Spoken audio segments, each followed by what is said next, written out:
Hey everybody! It's not a Shower 360 video if you don't get the clap. Um, I am homesick today. I have a banging headache, and I'm sure you're thinking, how can you clap so loud if you have such a banging headache?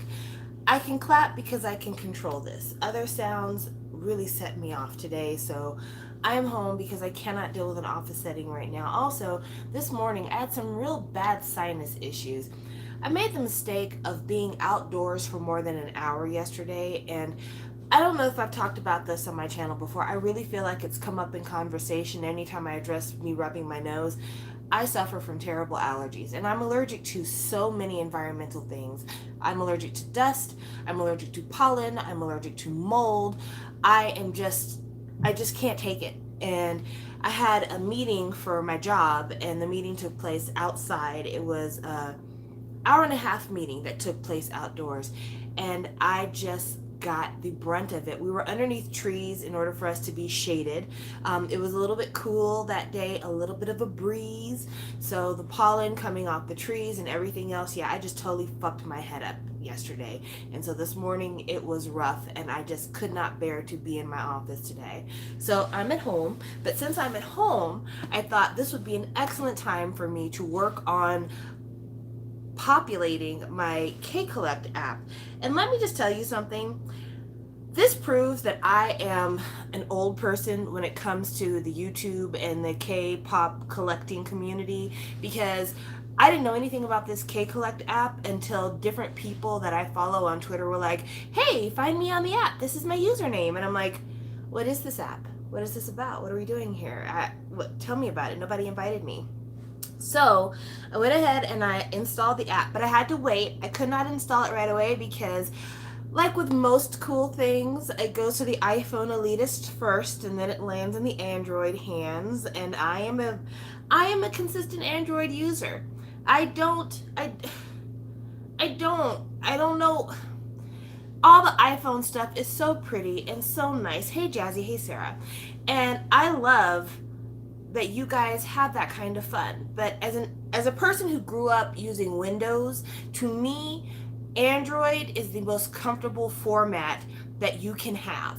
Like, it makes sense. The things that it does the way that PCs do, and I just enjoy it. And I use PCs for work, I use PCs at home. Well, I used to. My laptop has been broken since I tried to do my K-pop of the year stuff. Anyway, long story short, I have Android, and it took a while for the Kcollect app to come to Android. Now that it is on Android, I have it. In fact, you can find me on Kcollect. This is me right here, as you can tell, and my username is Shaw360. So everything's pretty consistent in terms of like channels. Both Twitter and Instagram, I'm Shawa_360, and on Kcollect, I'm just Shawa360, no gaps. But yeah, I don't know what to do with this thing. Like, I literally, the only thing I was able to do was put this one post up saying old lady collector and infrequent YouTuber, and that's it. I haven't added anything to it. So I thought that maybe I could come on here and you guys could help me learn how to use this app, because I can't be the only person who's not sure what the fuck to do here. And I feel like, from what I understood from other people, this is to document your photo card collection and or assist you in selling photo cards. I don't know for sure though, because like I said, I don't know what the fuck to do with this. I really, really don't. So that's why I'm asking you guys. And to aid today's learning process, I've brought my photo card books with me. I have 5 photo card books, but one of those photo card books is a sell trade binder, so I don't know if that's the one we need to be concentrating on, or if I need to concentrate on the stuff that I have. So this is my first binder that I'm interested in putting on the app. This is my shiny binder, but more specifically, this is my Minho binder. That is the reason why he's all over the front. It used to be that back in the day when I was collecting shiny photo cards, that everything could fit in here. No ma'am, no sir. It's not, it doesn't work like that anymore. No, I now only have Minho stuff in here because there's just so much. And part of it is like, I have things that are not strictly album photo cards. It's a mixture of several things. So there's Korean album photo cards in here, of course. So like all the different shiny albums released in Korea that have Minho cards. I've got the Minho cards in here. But then I also have Japanese cards in here. Once you move past that, I've got like Season's Greetings, and I've got the same when they were doing the promotions for that. I also have the SM Cafe card. I forget what that's called. SM something or other. The Sum card. The Sum card. I've got some stickers in here. I've got some bigger stuff. Like I've got some postcards from Shiny Surprise Vacation. So there's a lot of stuff in here, which is the reason why this is now just strictly a Minho binder. I don't have anybody else in here. So this app might be really good for me, just because it would be nice to have all of my Minho stuff easily documented, so I could see what stuff I'm missing, and I can get the things that I'm missing if there are things that I consider to be a part of what I collect. But also for the other people that I collect that I have, it'd be nice to get that all together as well. So that's why I would like to learn how to use this app, and that's why I'm asking you guys for help. So I'm going to go ahead and read some of the comments while I was busy looking through here. So Jazzy is saying, it's mainly for documenting the cards you have, want, or don't want. They're supposed to add a feature or trading selling photo cards. Okay, so I guess it's cool that you can put all your cards on here, and that way if somebody sees something you have that maybe you don't want, then they know. Easy to trace, I guess. I don't know if they have a search feature. You do have to do the ritual or Minho will follow you to your dream. Got it, thanks. I hope in the future there'll be a feature for album collection. That, my friend, is what I initially thought this was for. I thought this app was for album tracking, because if this had been an album collection app, baby, that would be amazing. Hopefully they'll add that feature to this, because that is something the community really seriously needs, is a way for people to document their album collections. I get it, the photo cards are easy to trade, which is the reason why so many people trade photo cards. I mean, the amount of storage that this takes compared to the storage it takes for my albums, this is minuscule. This is nothing. This is no hassle at all. If I was to get rid of my entire collection and have this, that's fine, you know, because it's really easy to store. Great memories here. But I have albums, and I have a lot of albums, and I could really use a place to document what I have that would also aid me in my collection efforts. I don't collect everything for every group, but sometimes you would like to know, like, okay, these are all the versions of this album. Like, this is the top note and the middle note, and I have the top note, so I need the middle note if I'm collecting all the versions of this particular album. So being able to have that kind of a source in your to track your collection would be really nice. And I know that there's a lot of people who are a lot better collectors than me that have their own personal like Google Docs spreadsheets for these kinds of things. And you know what? I'm proud of you, sis. I'm glad you can do the things that you need to do, but I'm just not organized like that. I could really use an app that could organize this shit for me. So if anybody's out there trying to figure out how to get into the collecting app space, where you would fit in, I'm telling you right now, this is the thing. This is the thing that is missing. We need somebody who's going to help give us a curated app that you can put all your collection on, because yeah, that would be helpful. Also, I think it would be neat, and I don't know if this is even possible, because this is probably like really going towards like building special algorithms and stuff like that. It would be really nice if we had an app that people could host their album collections on, but also it kind of tracked the pattern for sales for albums. So like if you put in an album, like let's just say I'm talking about the the cat version of FX's Red Light. I'm like, I have the cat version. And then I could see, okay, what is the cat version selling for right now? So if you were to put in your cat version, it would give you eBay listings for that, and you could see what the median price of that album is currently. I think that'd be really cool, because then if I'm looking for an album and I could see the median price for that album, then if I wanted to buy it used or something else, it'd be really easy for me to do so. So yeah. That would be amazing as well. So somebody work on that if that's your ministry. That'd be awesome. Also, it would help to, like, when people say that shit is rare, if you have kind of a database that shows a number of people owning it or not many people owning it, that will kind of help with this kind of misinformation about what shit is rare and what shit isn't. Because I bring up the cat version of FX's Red Light, and I know that there's a lot of people who will buy one version of an album because that album will go out of print, and then the company will go back and then they will put in a bunch of new copies of that, and all of a sudden that version is not rare anymore because there's a bunch of them out there. Like, I've experienced that several times. That happened to me with FX's Red Light, but then also Shiny. When I was buying the Shiny World album, or was it Amigo? I can't remember now, but there's like a green version and a black and white version, and I remember people saying that the green version was the one that was sold out, so I ended up getting the black and white version first.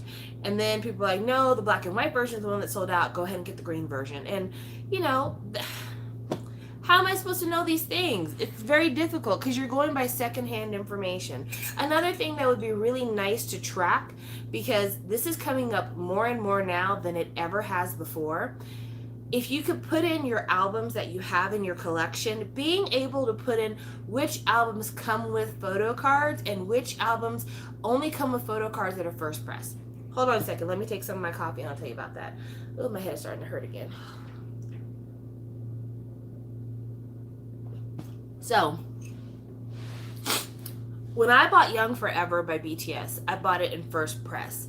The reason I know I got it first press is because my first press albums came with the dope cards. If you don't know what the dope cards are, let me get one of my binders here. Is this the... Yes. So this is my BTS... Well, actually, this is my Rap Mom binder. Let me be clear. This is my Rap Mom binder, and here are my cards here.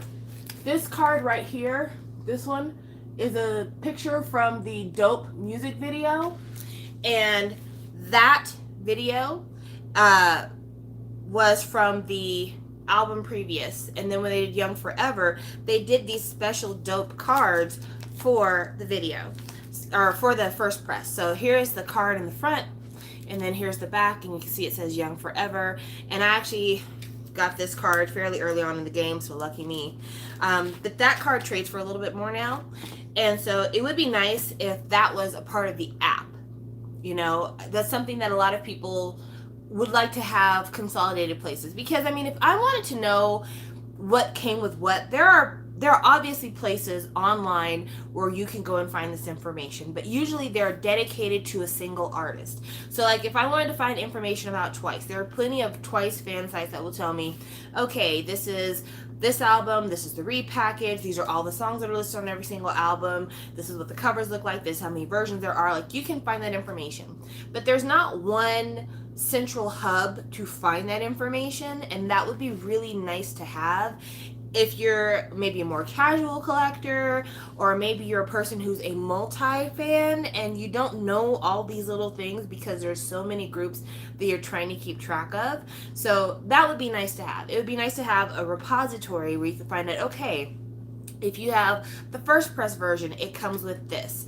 Or even like little inconsistencies. For instance, a lot of people don't know about this, but I mean, I've talked about it before, and I think other people have too.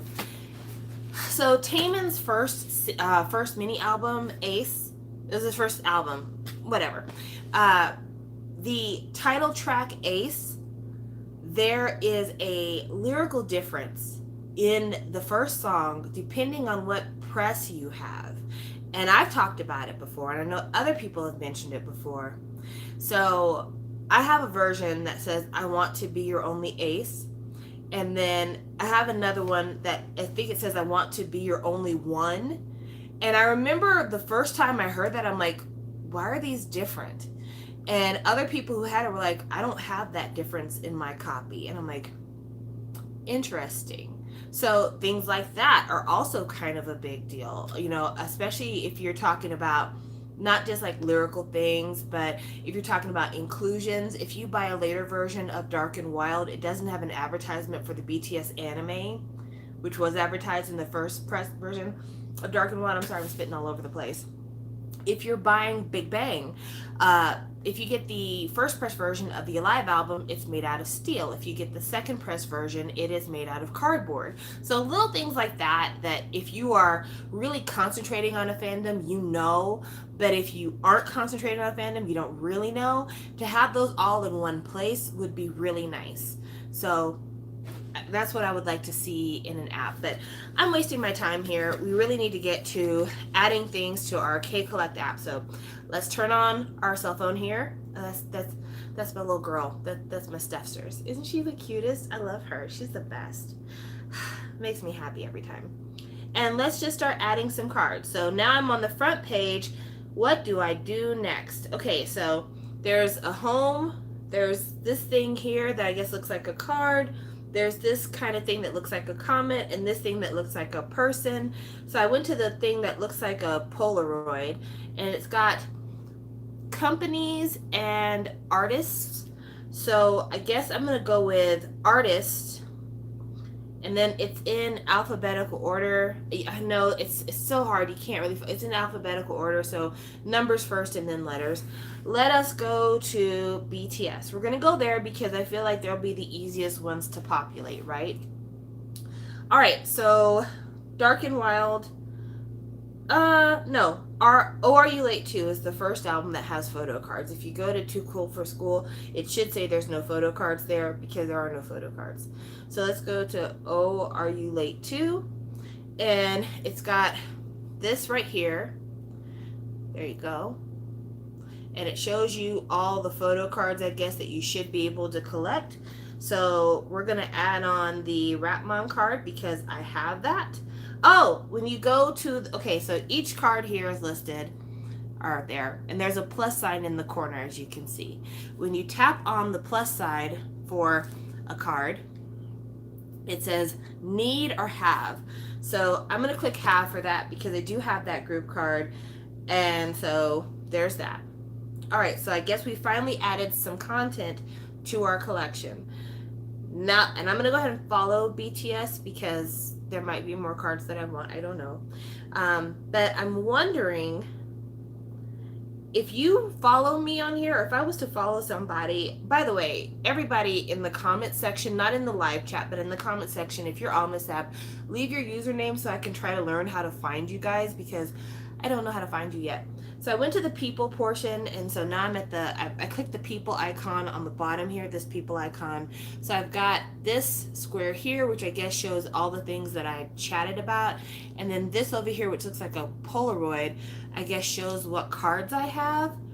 And it just says BTS 100%. Oh, okay. Well, that's different. I didn't realize it was going to do that. Okay, so apparently it tells you what percentage of your collection is a certain group, I'm assuming. I'm guessing. Is that what it is? It can't be that because it's saying that I have 100% Jin, 100% Suga, 100% J-Hope. Yeah, that's not... I'm not sure how this thing is working. Not a fan. Not a fan. Okay, so... notifications... Oh, look, somebody's following me. Jazzy's following me. I will follow you back. How do I do that? I will add you. Hello? Oh, there we go. Yeah. Oh. Yay, I'm following you now. Okay, so now I need to learn how to find somebody. How do I find somebody? Let's go to the home page, and we did the plus. No, that's for adding. How do I add people? No, I don't want to delete my post. How do I find and add people? Kcollect, you're making this very hard to do. How do I add people on here? Does anyone know how to add somebody on this stinking app? I'm seeing you guys, and I want to add you, but I can't. How do I add you? How do I add you guys? This is ridiculous. I'm so upset. I don't know how to find you guys. How do I find you on here? Listen, I realize that there's a lot of stuff in this world that's intuitive and people can just grasp onto it and they don't need any instructions. Kcollect, I'm not that person. I'm not that person. Yeah, but where's the search bar to search for people? I know how to search for people on Instagram. I'm good at that. Like, I search up all types of Thai boys love people. But how the hell do I search somebody here? There's no search bar. I mean, am I crazy? Is it different on iPhone than it is on Android? This is me, right? And where do I find somebody? Where do I find somebody? I don't. Do you see a search option here? I don't. Oh, got it. Okay. You have to hit the Polaroid looking symbol, and when you do, you have a choice between albums or, well, no, that's for members. That's for members of a group. This is ridiculous. So let's go back here. Search users.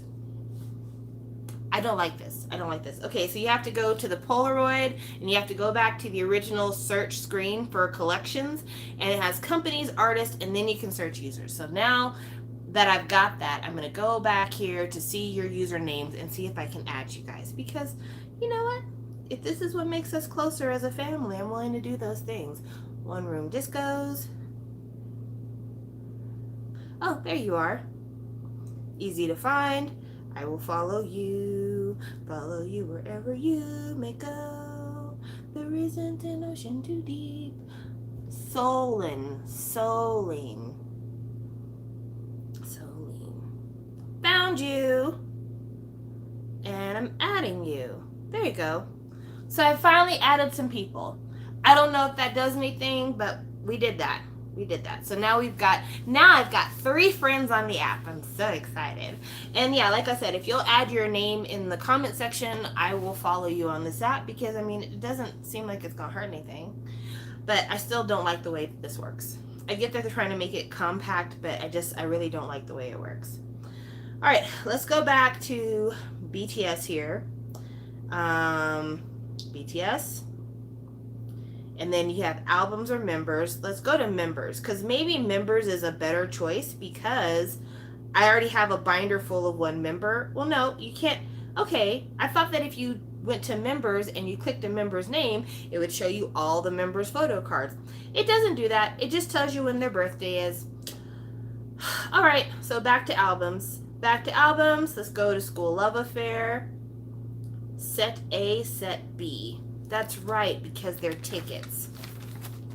Okay, so let me go to the part of my binder where I keep the ticket cards. I only have one. I need to get another one.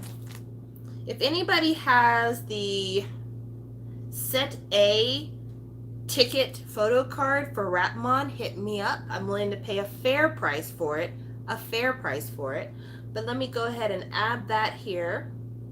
So these are Set B, and I have RM, so I'm going to add that as a have. All right, now I have 2 whole cards on here. Wow, I'm really doing big things. I'm really doing the best. But how do I see my collection now? I've added 2 cards, and I would like to see my collection. So let's see here.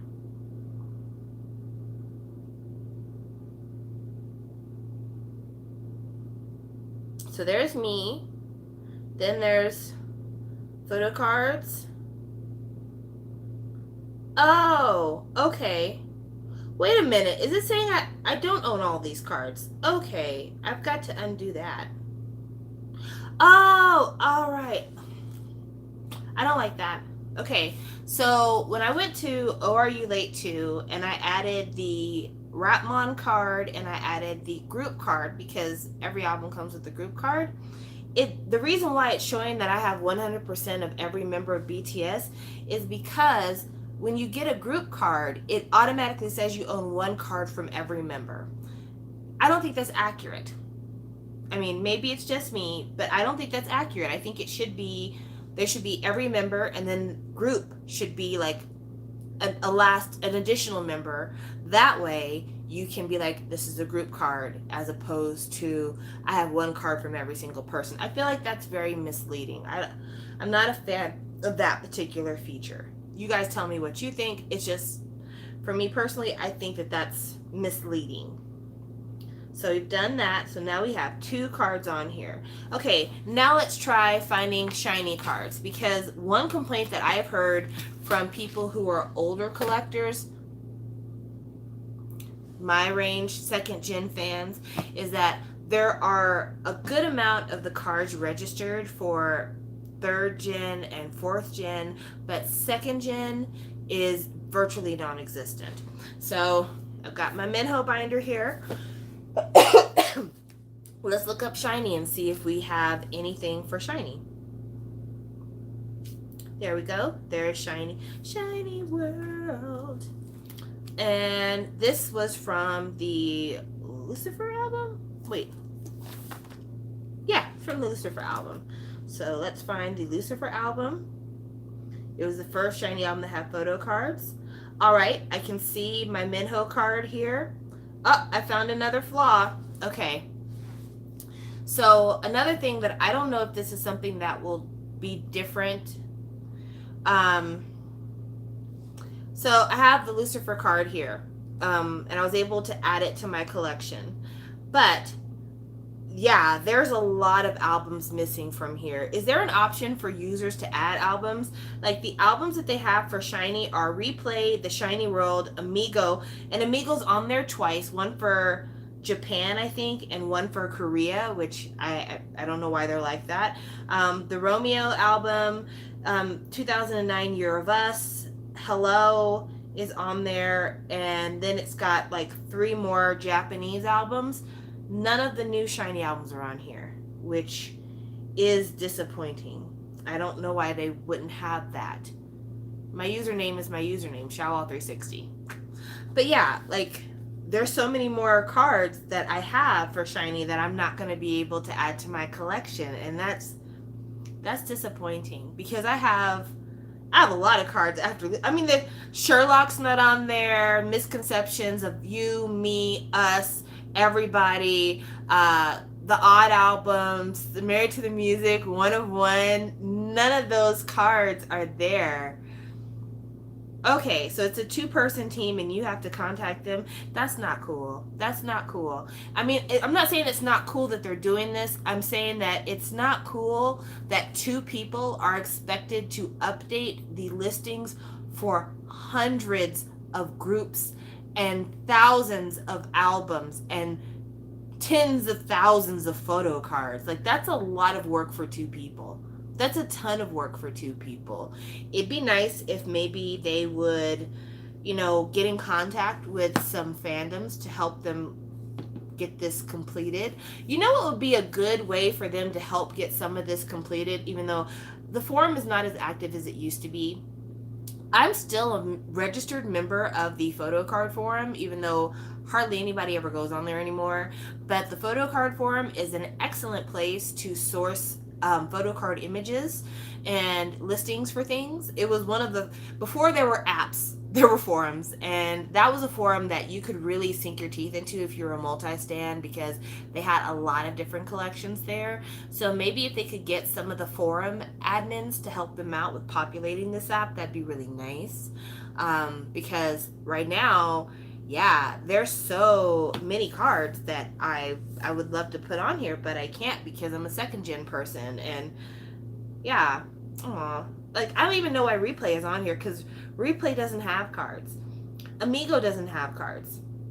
The Shiny World doesn't have cards. So it's really silly that these are on here, because there's no cards for them. Romeo doesn't have cards. It has backs, like you can get a different back of a member, but there are no cards for that. So yeah, that's really disappointing. Sorry, Minho, I'm not going to get to show off what a vast collection I have of you, because they don't have the option.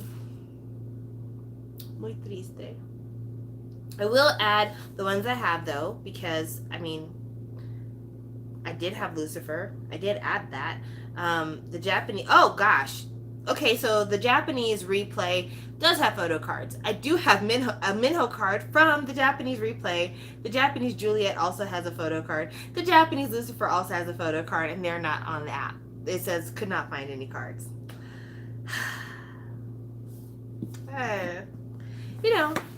It is what it is. But yeah, I think that maybe they need to have some kind of recruitment plan to help them with that. I mean, I feel like there's a way to do it. It depends on how the back end of their app is set up.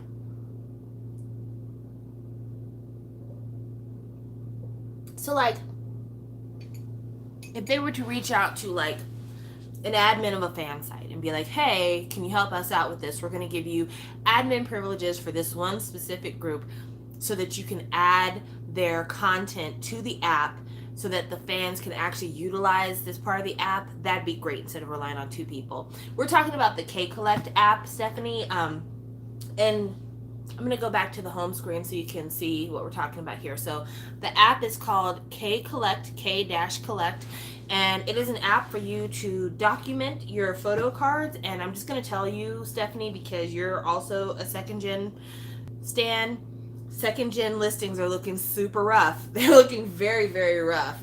I mean, I have so many Minho goodies I want to add to the app, and it just won't let me. Like, the app literally stops here. This is where my collection stops in the app. This one card. This is the only card I can register for a Minho in the Kcollect app. So all of these cards, all these Korean cards, I can't do nothing with. They're just not on there. That's disappointing. That's really disappointing. Especially because I don't even buy that much new K-pop. I buy a lot of Korean music still. To this day, I still buy a ton of Korean music. I still buy KR&B all the time, but none of that stuff comes with photo cards. So yeah, my shiny collection is gonna go on register. I wonder if they even have any Sistar. Man, if I get on here and I find out they don't have Sistar, that's gonna break my heart.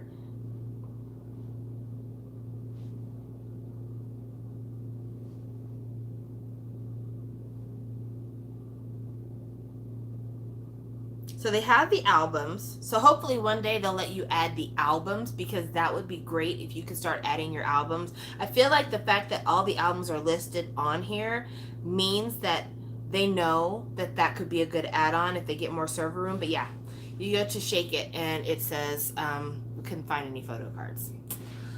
There's nothing there. And I have Shake It cards. I have Shake It cards. I have Shake It cards.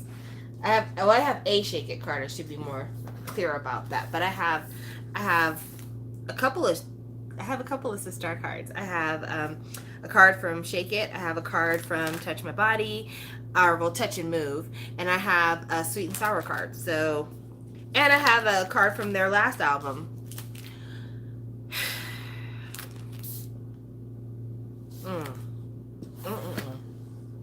Well, now we know. Okay, so I've already given you kind of what I would like to see added to an app, what features that I think would be better for an app. But, I mean, like I said, second gen collectors, we're just ass out of luck. It's our fault. It's our fault for being old. Apps are made for children. Well, not children. I don't want to seem like I'm belittling you, but they're made for newbies. They're not made for old bitches. And so yeah, this app is not really great for the old bitches in the room because there's just not going to be much that we're going to find. Like, I'm just going to look up. I feel like they have to have more of this.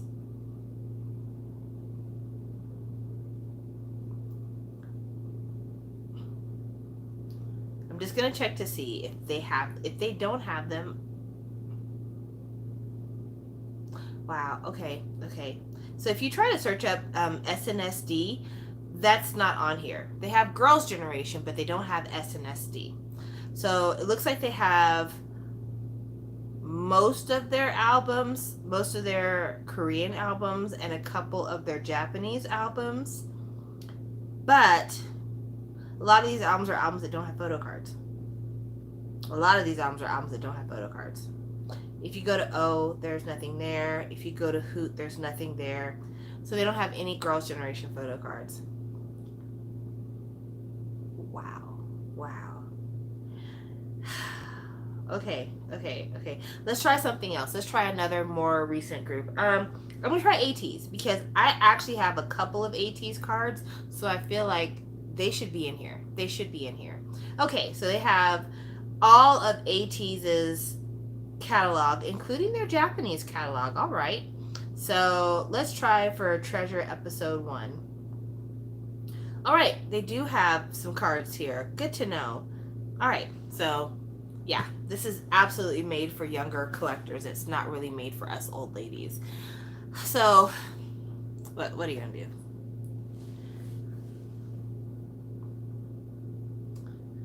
Well, I'm glad I had this chance to talk with you guys today about this because I feel like I don't really get to talk about this side of K-pop fandom, I guess. I also second in fan and have hard ad cards. Also have Sistar FX Orange Carol. Oh yeah, you're gonna have a hard time because I can't believe that they don't have any Girls' Generation cards listed on the site. And this is another thing when I was saying about how like first press versus second press and so on and so forth. Like there's different versions of cards. Like one of the things that I was hoping to see when I went to Shiny to look at their cards is Shiny does different presses of their albums. So it's not just a first press thing. Even like in Japan, I want to say that photo cards are usually first press. But also with Shiny, for a couple of their albums, they had Taiwanese presses that had different photo cards than what you got in the Korean album. Like totally different. Not even just the corners are not rounded or anything like that. Like it was a different picture. So like for Lucifer, the picture on the Taiwanese card is different than the picture on the Korean card. Same thing with, I think is it Sherlock? I think it's Sherlock has a totally different picture. And so it'd be nice if they did have more second gen stuff for them to list like, okay, these were first gen cards, these are second gen cards, and you know, these are Taiwanese cards versus Korean, Japanese cards. So I would be looking forward to that. Yeah, and I'm thinking about how like if you bought Misconceptions of Us, there were first press cards in Misconceptions of Us that you can't find in later presses. They were the captain cards. That's what I'm calling them. I don't know what they're actually called, but I call them the captain cards. So like this is what I call a captain card. And this is a card that if you bought Misconceptions of Us right now, this wouldn't be in it because this was a card that came first press and later presses don't have it. And also SM did SM Town store cards where you could buy this card, but it would have something printed different on the bottom because they were from the SM store, which let's talk about that for a minute because I think I talked about it at the time that it happened, but I haven't talked about it since. I really appreciate the fact that SM realized that people love to collect photo cards. So they did this thing where they printed a bunch of photo cards that you could buy singular. So you could go to the SM store, the SM Town store, and you could buy like a handful of Jonghyun cards or a handful of Taemin cards. Problem is, it muddies the water when you're trying to buy these things on eBay. So if I'm missing the Minho Captain card and I see a listing on eBay for the Minho Captain card and it looks just like the first press, I might be tempted to pay $40 for it because it's a very valuable card. $40 would actually be a reasonable price for that card. Then I get it and I see the bottom, and the bottom is an SM Town reprint. And an SM Town reprint really is worth about maybe $15. And so I appreciate that SM did that they wanted to make things accessible for people who maybe couldn't have gotten it the first time around. What I don't appreciate is the fact that as a user, it makes it very unclear what you're actually buying. And so, I don't know. That's just something that's on my mind right now. That's another thing that I could see being a complication on this app. Because this app also, it only shows the front. And there are cards that the backs are different. There are a couple of cards where like the front is one thing, but like I think the signatures are different on the backs. So yeah, little things like that would be small refinements. But until they actually get all of the cards on here, I'm not really as concerned about the small refinements. That is definitely something that could happen further on down the line. But for two people to be responsible for trying to get every single group that they list on this app, that's way too much pressure. They absolutely need to find a way to farm out more stuff. But yeah, this is a great start. So I think points again that I would correct on this to make it improved is add it to where you can add your albums, you can add your versions of albums, and you can get more second gen cards, and you could maybe put the difference between first press and later presses, or somehow demarcate that this is a first press card versus a later press card. So those would be the things that I would change on the app. But outside of that, I mean, I am glad to have it. I think definitely the fact that this thing had crashed their servers after it came out shows that the desire and the market is absolutely there. Like, it is absolutely there for people who are looking for a way to document and note their collections. Like, that's the whole reason why K-pop unboxing YouTube exists. Let's be very clear about that. Part of it is, of course, people looking for information about albums that come out, what the features are, the different versions, the differences, stuff like that. But a very large part of it is people wanting to document what they have. To be able to show, like, I have this, I have that, they have that. Like, one of the things that I use my YouTube channel for when it comes to unboxings, which I really need to start, like, redoing my unboxings. Honestly, I really need to do it. I use it for insurance purposes. Like, if something was to ever happen and this apartment was to alight, I would be able to show these videos to my insurer to prove I own these albums. I own these photo cards. All these things were in my home, and I've showed them. They belong to me. And so if I needed to be reimbursed under my rental policy, because I have a homeowner's renter's policy, that would be something that I would ask for assigned value for.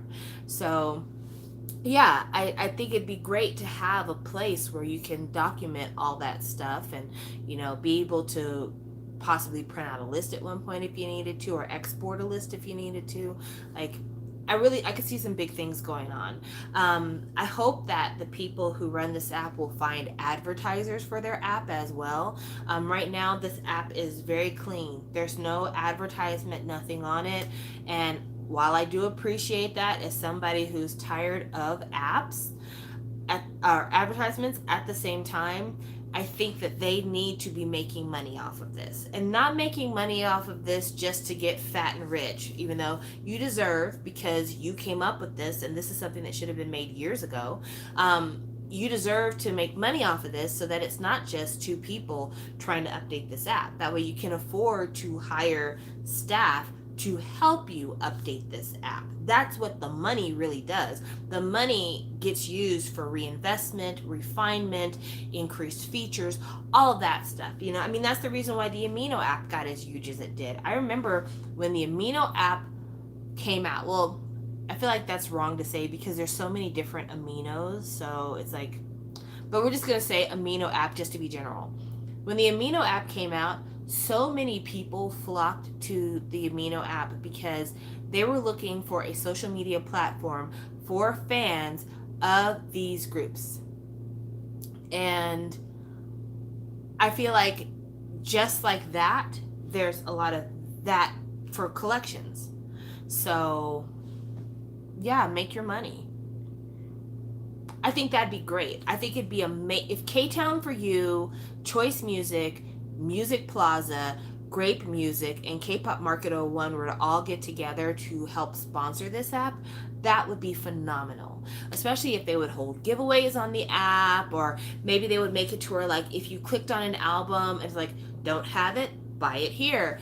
That would be amazing. That would be synergy at its finest. If you just made it to where, like, oh man, I really love this album, but I'm not sure where to buy it because I live in Estonia. Then you could be like, oh, you can buy it at K-Town for You because we ship to Estonia, girl. Got you. So that would be something I would do. But yeah, I definitely think that it needs advertiser support. And I know how people hate to have to sit through ads. I'll tell you which ad burns my chaps my ass. This is the one that really, whenever I see it, I just want to throw my phone across the room. I am so sick of the Gardenscape app ads. So I play a game called Township. I've been playing Township on my phone for 3 years now. And the company that makes Township also made Gardenscape. So about 3 years ago, I actually downloaded Gardenscape to see what it was about. It was a boring game. I didn't like it. I deleted it from my phone. Then, in the last year or so, I have been seeing ads for fucking Gardenscapes. And it's these ads that look like an escape room. So it's got this bald-headed man with this really dumb girl. And I'm saying dumb because you have to tell her to like huddle around a fire to get warm, whatever. So it's an ad like, which one do you choose? Do you want to set up a tent or do you want to start a fire? Which one do you choose? Do you want to put on a coat or do you want to put on pants? And then like at the end, it like a bear eats them, something like that. Well, those were the first ones. I hated those, but I was like, whatever. I've already played this game before. I'm never going to download this game again because I know that these ads have nothing to do with what the gameplay is actually like. But then they started making these ads of this bald-headed asshole sitting in a rowboat, and it shows him like going through tunnels, and it's like, oh, there's nuclear waste. Lift up the flap, and he goes through, and then like, oh no, there's hot lava and a shark. What are we going to do? I am so tired of seeing that fucking ad all over the place. It's everywhere. It's everywhere. It's when I am on Wattpad, I see that ad. When I'm on fucking BTS, what's the name of their app? The BTS World app. I see the ad there. I see it when I'm on Candy Crush Saga. Like all of the games that have in-app ads, that fucking ad is there. And it's not just Gardenscape. It's this other one that's like some type of hero fighter thing that they have. And it's also in the Fishscapes is the other one, where it's like this fish that looks kind of like Dory from Finding Nemo, and the fish has to deal with, oh no, I almost got flushed down the gutter. Oh no, hot lava dropped on me. Oh no, I'm out of water. I'm just so sick of it. I'm just so sick of it. I really want it to go away. So yeah, when I'm in BTS World, when I'm in Candy Crush, when I'm in Wattpad, when I'm in so many different apps, that is the ad that shows up relentlessly. That and Merge Dragons. And I've downloaded Merge Dragons before too, and I will say this. I appreciate that the Merge Dragons ad actually does look like how the game operates when you download it. But the game is hella boring, so it's like, yeah, you don't do as much merging in the game as you do on the advertisement. The advertisement's like dream merges. When you're in the game, the merges are few and far between, so not as much fun. But yeah, I'm just so fucking sick of those ads. Can somebody else please pay for ad space on these fucking games? Because those ads get on my damn nerves. Sorry about that, rant is over. But yeah. Christian ad, and for some coins game, it's the cringiest thing ever, and it's all I get.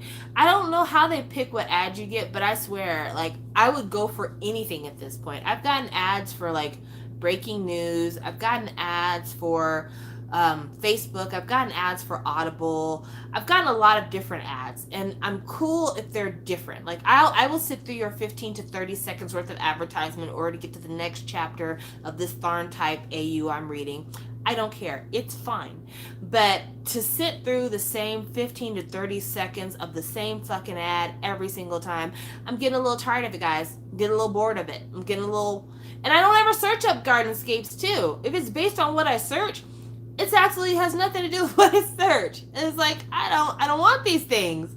I'm never going to want these things. You've been giving me these ads for close to a year now, and I've never downloaded. So why do you keep doing this? You know, like the only game that I downloaded from an ad because it looked interesting was Pirate King. I downloaded Pirate King, and Pirate King is okay, but you really have to play all the time in order to be successful with Pirate King, because the minute you stop playing it, even for a day, you'll log back on the game and your entire island is destroyed. And then you got to work so hard to like buy all the shit from your island back, and it's just not worth it to me. It's not worth it to me. But Pirate King was actually pretty fun in the early stages. So if you've never played Pirate King, it's actually pretty fun. But that's the only game that I downloaded from an ad that I'm like, oh, this ad sounds cool. I'll go ahead and I'll do that. Speaking of apps, rest in peace, Superstar BTS. I believe that app has gone down. I don't know. I haven't tried to open it in forever, but apparently I think it just went offline at the beginning of this month or the middle of last month, something like that, but it's no longer a functioning app, so sorry about you. Hey Meg, you can rewind this later on, but basically it's me talking about the Kcollect app and how I'm shit at using it and the improvements I would have for that. So I've now been talking for 50 Oh no, I had Merge Dragon, spent $3.99 coins to get better dragons, was angry and deleted. Oh, I'm sorry. I'm sad about Superstar BTS. I really liked it since I don't like BTS World. Okay, so I guess before I go, I will talk about that. I'm still playing BTS World. I've been playing BTS World now for a little over a year because they just had their year anniversary. So yeah, a little over a year. I've been playing BTS World pretty much since I could first download BTS World. I did a review of BTS World when the game first came out. I played it for a week, and then I gave my review of the game. And the gameplay has not really changed that much since my initial review. Like, they've added a couple more features, and they have some more stages, but outside of that, the gameplay itself is the same. It's still super creepy. It's still kind of, you play the manager, but you're like a super creepy, ultra involved kind of like fangirly manager. So like the members will tell you like, hey, what are you doing right now? And your response is, just thinking of you. You don't actually get a chance to like put your own response. They have these pre-formatted responses. But even though the game is very boring, like it is a very boring game, I play it every day because I like checking in. I know that sounds super stupid, but there's just something that I like to do. I just like to check in. Like so every day I open my BTS World app twice a day. I open it before 3 o'clock and I open it before 9 o'clock because they have rewards before 3 and they have rewards right before 9 o'clock. When I check in, I do like 6 different functions. I send gifts to friends, I do a draw, I manage cards, I manage my agency, I refill my agency things, I play a stage of, I'm on level 12 right now. I haven't gotten to 60 in order for me to play level 13. I play a stage for there, then I play a stage of another world. And this whole process that I'm talking about, it takes me between 5 to 10 minutes every day to do. And that's including both of them. Sometimes I'll stay on there a little bit longer if I'm close to leveling up a card. But outside of that, it's like, I'm assuming that it's much like playing Pokemon, which I have never played Pokemon, so I could be lying out of my ass. But I mainly play the game in order to check in, get my little bit of rewards, get some more flowers so I can level up cards. And that's all I'm doing at this point. Like, I'm leveling up cards. I know what the end game is for me, and they've been very careful about making sure that I never reach end game. But for me, the goal is to get all of my cards upgraded. Like, I'd like to reach a stage where I don't have any cards left to upgrade. And that's never going to happen because they're always adding cards. So, of course, I'll always have cards to upgrade because they're always adding card sets that you're trying to get. And you'll get like one random card from a card set. Like, oh shit, I got to do it again. But I have been doing okay. Like, all of my 5-star cards are graded to level 50. All of my 4-star cards are upgraded to level 50. And right now I'm working on all my 3-star cards are upgraded to level 50 as well. I'm working on my 2-star cards. So all of my 2-star cards, I'm currently working on getting them up to level 30 because that's as high as the 2-star cards will go. And then there's a few 5-star cards that can be leveled up to level 60. In order to do that, you have to play the second stage of the Another World stories, or Another Story worlds.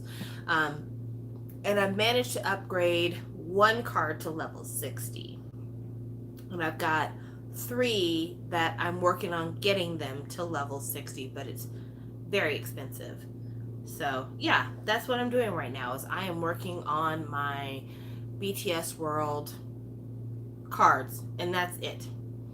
And I don't even care about the game at this point. I don't care about like, so when you're playing BTS World, they have like these different stages, and one stage will be for you to get bonus tickets and shit like that. I know I sound a mess. You have to play the game in order to know about this. But in the game, they have these different stages, and the stages will be like just regular gameplay shit, like, oh, Tay needs help pulling radishes. Can you help him? And he's like, oh, I have a bad day because the radishes aren't doing good. What should I do? And they're giving like 3 options for responses. I skip them things as fast as I can. I don't give a damn about the story. I just really don't. I don't care for the story. The stories are stupid. The stories are weird, flat out. The stories are bizarre. So that's why I just really don't check for them at all. I don't care about the stories. The only thing I care about is leveling up these fucking cards. That's the only thing that's on my mind, is just getting the cards leveled up. I don't care about anything else. So like, Rapmon's story. If you've ever played BTS World, the story for Rapmon on Another World is so... It's like a K-drama, honestly. Rapmon and you, the manager, become friends with a little girl who feeds a stray cat. The little girl's father is intellectually challenged, and he leaves the little girl by herself a lot. Like, a lot. To the point that she actually gets kidnapped. She gets kidnapped, and you and Rapmon go to the police to try to find her. Then you find out that the person who kidnapped the little girl is a police officer whose sister was kidnapped when he was a little boy and killed, and he then jumps off of the rooftop of a building after you have a confrontation with him, and then you have like an hour or two to find this little girl before she drowns to death in a swimming pool. I am not even making this shit up. It is the absolute God's honest truth. Ask anybody who's played the game up to that level. And I'm just like, this is a video. This is like a Dream Date video game. Why the hell are we why is somebody killing themselves? Why are we trying to save someone before they die? Like, why is this the storyline? Because it's a really heavy storyline. It is a really heavy storyline. So that's why I'm just like, okay. And the only reason I know that it gets to that point is because I was playing to continue to get like card upgrades and stuff like that. And you have to keep playing it through to get certain upgrades. So that's why I'm playing it all the way through. But I'm like, this story is a mess. This is really, really deep. And then like, Jimin's story is about how he lives with his grandmother. His grandmother owns a rice cake shop, but people don't eat rice cakes like they used to. So he is trying to find a way to keep his grandmother's shop open. She wants to close it because Jimin wants to help work in the rice cake shop, but he's also a dancer, and his grandmother wants him to concentrate on dancing. So somehow you and Jimin find a way to make rice cakes into cakes, like birthday cakes, and that saves the shop. That's not too heavy. It's okay. But his grandmother does like end up at the hospital at one point, so that's kind of sketchy because I really thought they were going to kill her off. Because, I mean, they already had somebody jump off the roof. I wouldn't be surprised if they killed off Jimin's grandmother. Then Taehyung, his is like, I don't know who wrote the story for Taehyung, but they don't like Taehyung. Obviously they don't, because his story is like, he's unlikable in his story, straight up. So his story is where his family are farmers. He lives in like the big city of Seoul, and he spends all of his day playing video games and eating hamburgers. So his parents invite him to come home because they're going on vacation, or they're just going to be away from the farm for like a month or so, and they need him to watch the farm and do work. And they leave him a big chunk of money. He takes that chunk of money and he spends it all on hamburgers. And so he has a farmer come by to deliver some supplies for the farm, and finds out that the money his parents left him was not for him to spend on hamburgers. It was to pay for these farming supplies. So he has to find a way to pay back the farmer who brought the supplies. But in the meantime, he's upset because he has to eat vegetables when he really wants to eat hamburgers. So you, as a person visiting his farm, agree to help him take care of the crops on his parents' farm, and also encourage him to not give up on farming because eventually he can grow the ingredients to make his own hamburger. I'm not even lying to you. That is literally the storyline for Tay.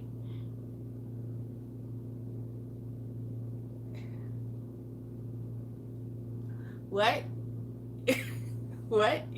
I like a hamburger too, but what?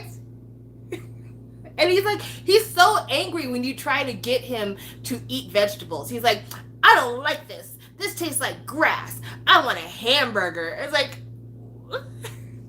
okay. At one point, you, the manager, cook up an entire spread. Like, we're talking kimchi, side dishes, like a whole spread. He's like, it's okay, but I really want a hamburger. Oh gosh. Oh yes, I forgot. We stalked him to his farm. Also, as I've said this before, as the manager in the BTS World game, you are the creepiest McCreeperson in the entire world. So, as the manager in the BTS World game, you not only saw Tay in Seoul, you followed him to the countryside, and then when you met him in the countryside, you're like, "Hey Tay," and it's like, "How do you know me? How do you know my name?" You're like, "Oh, I'm just passing by, and I just guessed your name. And do you mind if I stay with you because I don't have any place to stay because I'm in the country." It is so unbelievable, and it's like that with everybody. Every single member of the group that you run into, first of all, you know their name when you shouldn't know their name. You are watching them behind corners. You are looking at them through buses. Like, you are following them all over the place. They constantly ask you, where did you come from? How did you get here? Why are you here? And you're just like, I just think you're a cool person. Like, really, they should call the police on us. Suga's story is actually kind of sad, but good in the same way, but still kind of sad. Right? If they all get together, like, we all know this same creepy ass bitch, right? So, Suga's story, he is enrolled in a music school, but he's like a really lazy music student because he has stage fright, basically. And there's like this one asshole student in his class who's like, yeah, you suck, I'm the best, I'm gonna get all the scholarships because everybody loves me. And you become friends with Suga, and you try to encourage him, like, no, Suga, you're a really great artist, and you deserve to be on stage, and you could totally win the scholarship, but this could all be you, and you just need to apologize to the professor for not showing up to class, and you need to get some more practice performing live, and you could do this. This would be great. So you do all this stuff. He puts on a bunny hat and performs in public on like a public piano. Like, you do a lot to try to encourage his self-esteem. Then he gets to the music competition, and he's playing at the competition, and he gets second place or something like that. And so he's like really feeling himself. He's like, I'm totally going to do this. I'm fixing to win this scholarship. We just need to get the next competition, and I'm going to totally knock this shit out. Gets to the next competition, loses, and then is told by the professor, I never liked you in the first place.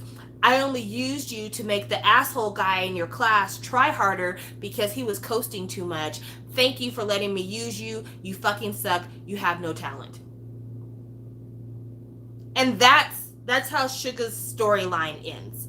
So he's like, well, my professor did use me, and I'm kind of disappointed, but I developed self-esteem, and that's really the most important thing. And I'm just going to try really hard to win another competition on my own merits.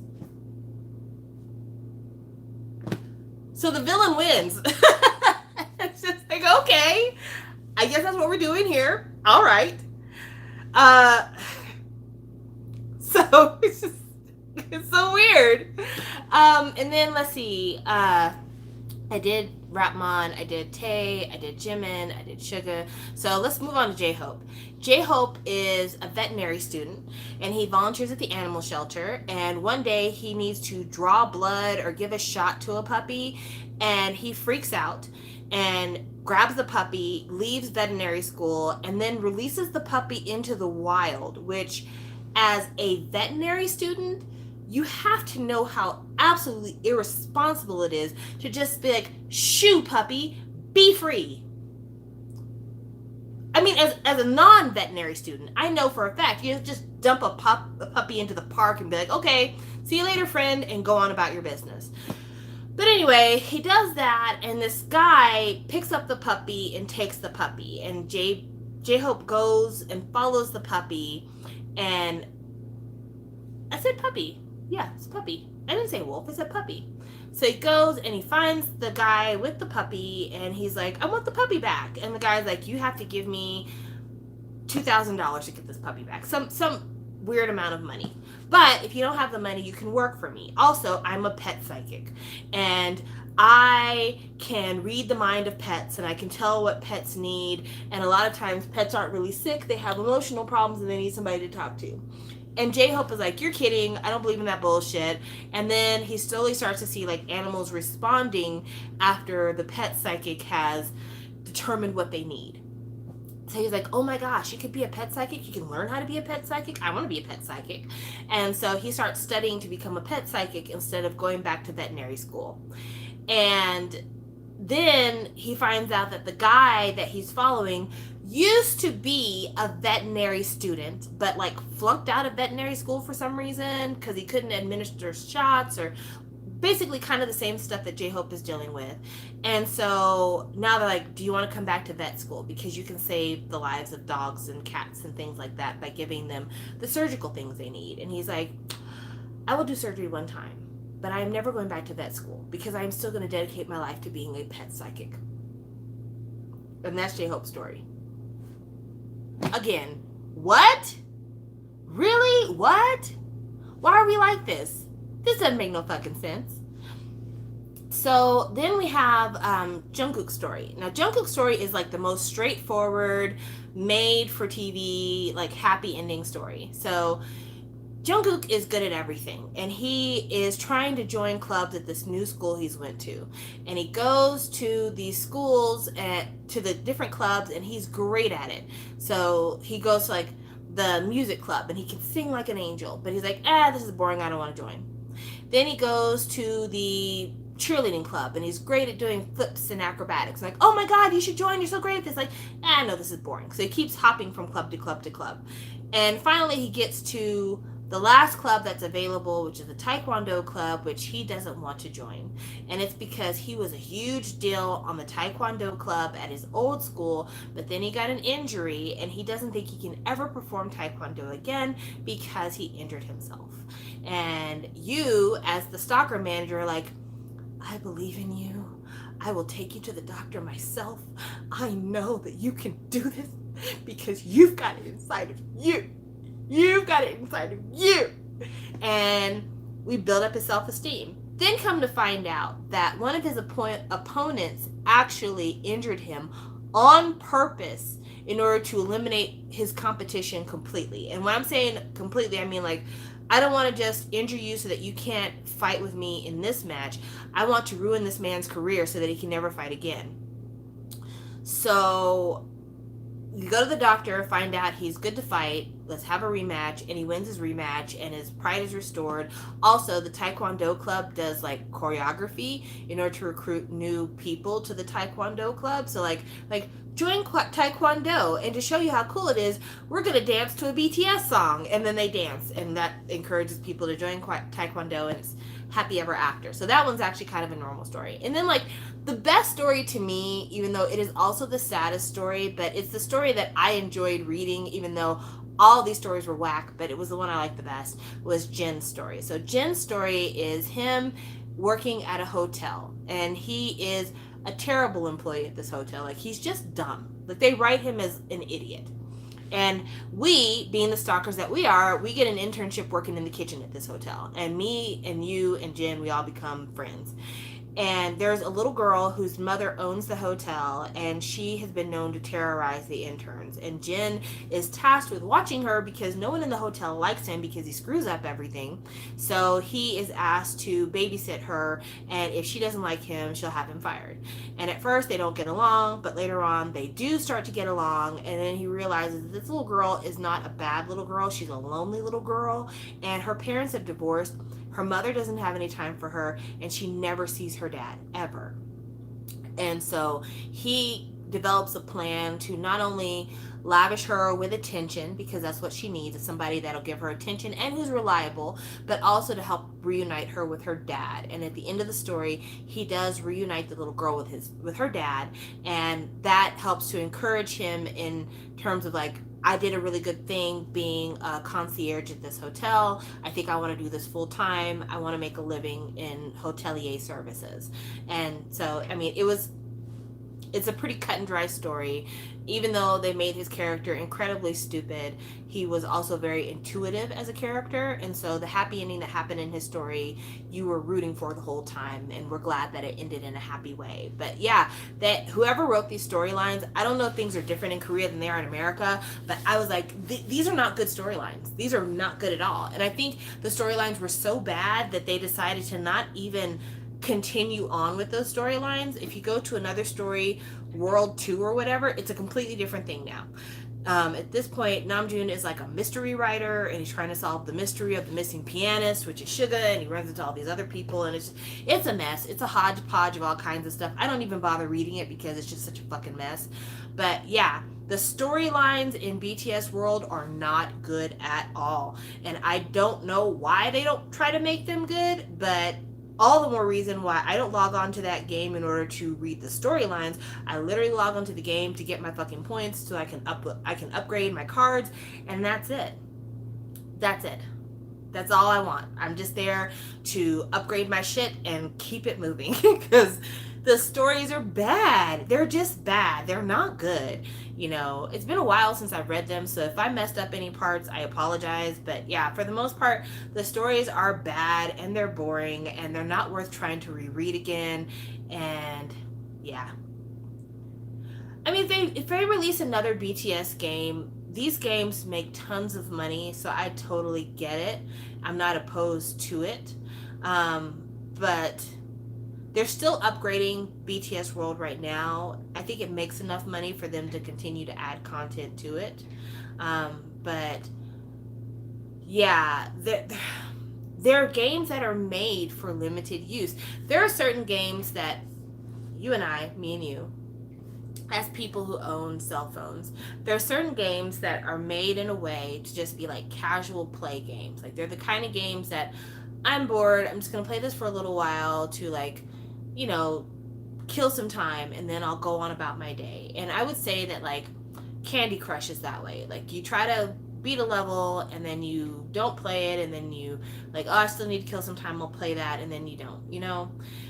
And then there are games that are made for you to play for a while. Like there are certain games that are made for you to like get involved with, chasing the storyline, that they're really fun to read, to watch and read and be involved with. And I think with BTS World, they had every intention of making it a storyline game that people would be really invested in the storyline, and they would want to follow it, and then they could make the game more than what it currently is. But they did such a poor job of crafting the story and everything else that it becomes one of those play to kill time style games. And also the prices for shit in the BTS World game are outrageous. They're really impossible. So you can buy a BTS World membership. They have like 3 levels of membership you can buy. You could buy a monthly membership that costs $4.99, and you get like 50 diamonds, and then you get 15 diamonds a day for a month for $4. Then $5. It's $4.99, so it's $5. Then they have the $10 membership where you can get 100 diamonds up front and 40 diamonds a day for 28 days. So for them, a month is 28 days because every month is the same length of February to them. Then they have like a perpetual membership, which I think is the $3.99 membership, where it renews itself automatically every single month, and you get diamonds every day, you get discounts on flowers, you get your flowers refilled half as fast, like all kinds of fun stuff. Well, not fun stuff, but like if you're interested in leveling up your cards, these are fun additions because they give you aids to level up your cards quicker. So they make money on that. But then they have like these, what they call special packages, like special packs you could buy, where like, okay, let's say that you want to dress up Rotman in his dope costume. They'll have a pack you can buy that has all the elements of his dope costume so you can dress him up. Now, this is the price for a single member's costume, and you get like the costume plus you might get some diamonds and you might get some wings. $19.99. Now, let's say that you are a big fan of OT7 and you want everybody to get their dope costume. You will end up paying $140 to get everybody their costume for that video. And they did that with Fake Love, they did it with Spring Day, they did it with Dope. They have these costumes. And it's impossible. Who's paying $20 just for one member's costume, much less paying $140 in a game for these costumes? Like, pictures of Ratmon in these costumes are free on the internet. Why would I pay $20 per person to do that? And then, like, getting 5-star cards, you have to do special draws, and that's difficult. I'm going to move this over just a little bit because I was rocking it with my leg. So they have these special draws that you could do, but they cost like 200 diamonds to get 10 cards, which is pretty expensive because diamonds aren't really easy to come by in the game. At most, you maybe get like 3 or 4 free diamonds a day. So take that and divide 200 by that, and you can tell how long it takes to get diamonds if you're not buying diamonds. Also, like, if you want to buy diamonds, if you don't want to buy a membership pack, if you don't want to wait every single day to get diamonds, you just want somebody to give you 200 diamonds that you can use to buy cards with. 200 diamonds in the game is probably going to cost you around $20 to $30. That's too much. That's too much. That is too much money. So, I mean, if anything, I think what's going to hurt BTS World in the long run is that they've made diamonds and flowers and wings and all of these things very expensive, and people are just going to get to the point where they're not going to want to pay that kind of money for a game that has a really boring storyline, that is really tedious to collect all of the cards, and that you have to pay so much in order to get a leg up on the collecting. Because I want to say that there are like 455 cards in BTS World. Let me double check. It's going to take me a minute because I got to log on to see it. But yeah, I want to say that in the game, there are 455, maybe close to 500 cards to collect. And that's across the board. That's 1-star, 2-star, 3-star, 4-star, and 5-star cards. But 5-star cards, again, are so hard to get because either you have to hope that you get one in a draw, you have to hope that you win a 5-star card, or you have to buy packs in order to get 5-star cards. And some of these packs are $100. Like, I'm not even kidding. So I'm logging into the game now. It's just taking me a minute. They changed the intro. It used to go, Ned my boo. Now it just goes, so it doesn't have words anymore. That's nice. Okay, so I'm going to manage cards, owned cards, all cards. There are 515 cards in the BTS World game for you to collect. That's a lot. You'll never collect them all unless you're willing to spend all of your rent money. And then for the packs that they have, I'm going to the shop to see how much things are. Yeah, so remember I was telling you that the costumes are $20. So if I wanted to get Ratmon's Blood, Sweat, and Tears costume, which is what they have on sale right now, I would have to pay $19.99 US, and I would get with the costume, I'd also get 350 diamonds, and I would get 20 wellness stickers. So that's what it is. So I wasn't lying to you. It's super expensive. Then they have different diamond packs here. They have a diamond pack here that you get 350 diamonds, 200 wings, and 200 DNA kits for $30. Then they have another special pack where you get 1,200 diamonds, 1,000 wings, and 500 DNAs for $100. That's crazy. That's really crazy. I wouldn't do it. It's not for me. Now they do have a cheaper Fake Love pack that you can get where you get 45 diamonds, you get blonde hair, a pair of pants, and a shirt from Fake Love for $4. So that's more reasonable. So you can get the Fake Love costumes for cheaper now because they're not the currently promoted stuff. But yeah, I mean, there are people who do pay this kind of money, but this is outrageous. They really are asking the most for giving you the very least. So if this game goes under, I wouldn't be surprised because the pricing is just outrageous. And that's actually what Superstar BTS suffered from. If we're going to get into it, Superstar BTS was a fun game. It was a rhythm game. So it was like that you'd play the song and you'd have to hit the things on beat, and they had like easy, medium, hard levels, and there were a lot of people who really liked playing that game. This was where the problem came in with BTS Superstar BTS. The problem with Superstar BTS was, first of all, you didn't get to update songs all the time. It started with a really deep back catalog to begin with, and back when BTS was releasing 3 releases a year, a game like that felt very sustainable because you felt like every 4 months you would have a whole nother album of songs to add on. But then BTS got really slow about releases. Not that there's anything wrong with that, because they really were overworking themselves previously, but like they were getting to the point where it's like maybe 2 releases a year, and none of the Japanese music was on the game, just the Korean music. So yeah, it became like less fun to play because once you'd master a song, you weren't really going back and playing that same song over and over again very often. And so if you played all the songs you liked, you really weren't interested in playing anything else. And then they had cards that you could collect in order to get more points when you played a game. So you would buy, well, you could pay for it, but like you could buy a card. Well, let me take that back. You could draw for a card. And if you got a family of cards and you played the song using that family of cards, you would get extra bonus points. So let's say that we're playing Dope and we've got the Dope family of cards, all of the members, and they're all maximized. Then when we play the game, we get more and more points.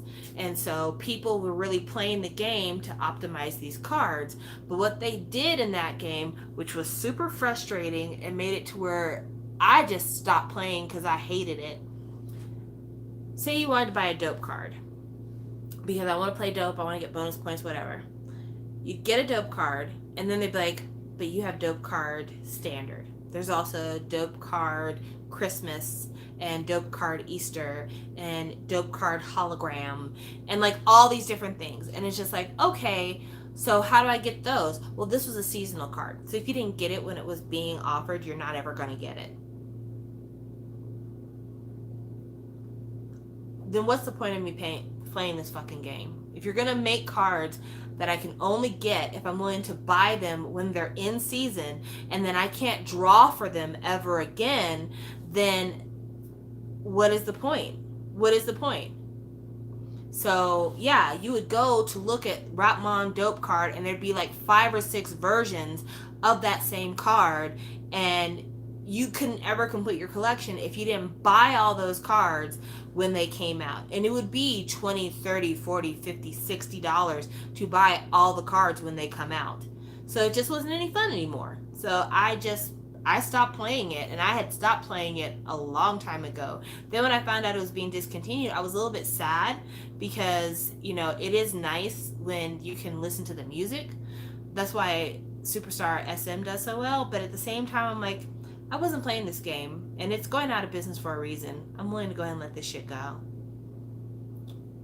Superstar SM is a lot more fun to play. But like all the label superstars are better to play than the individual artist superstars. Like Superstar JYP is fun to play. Superstar SM is really fun to play. It's the exact same thing, by the way. Don't get me wrong. It's not like they're doing any better than Superstar BTS is. The only thing that's different with SM is that they don't have as many versions of the same card.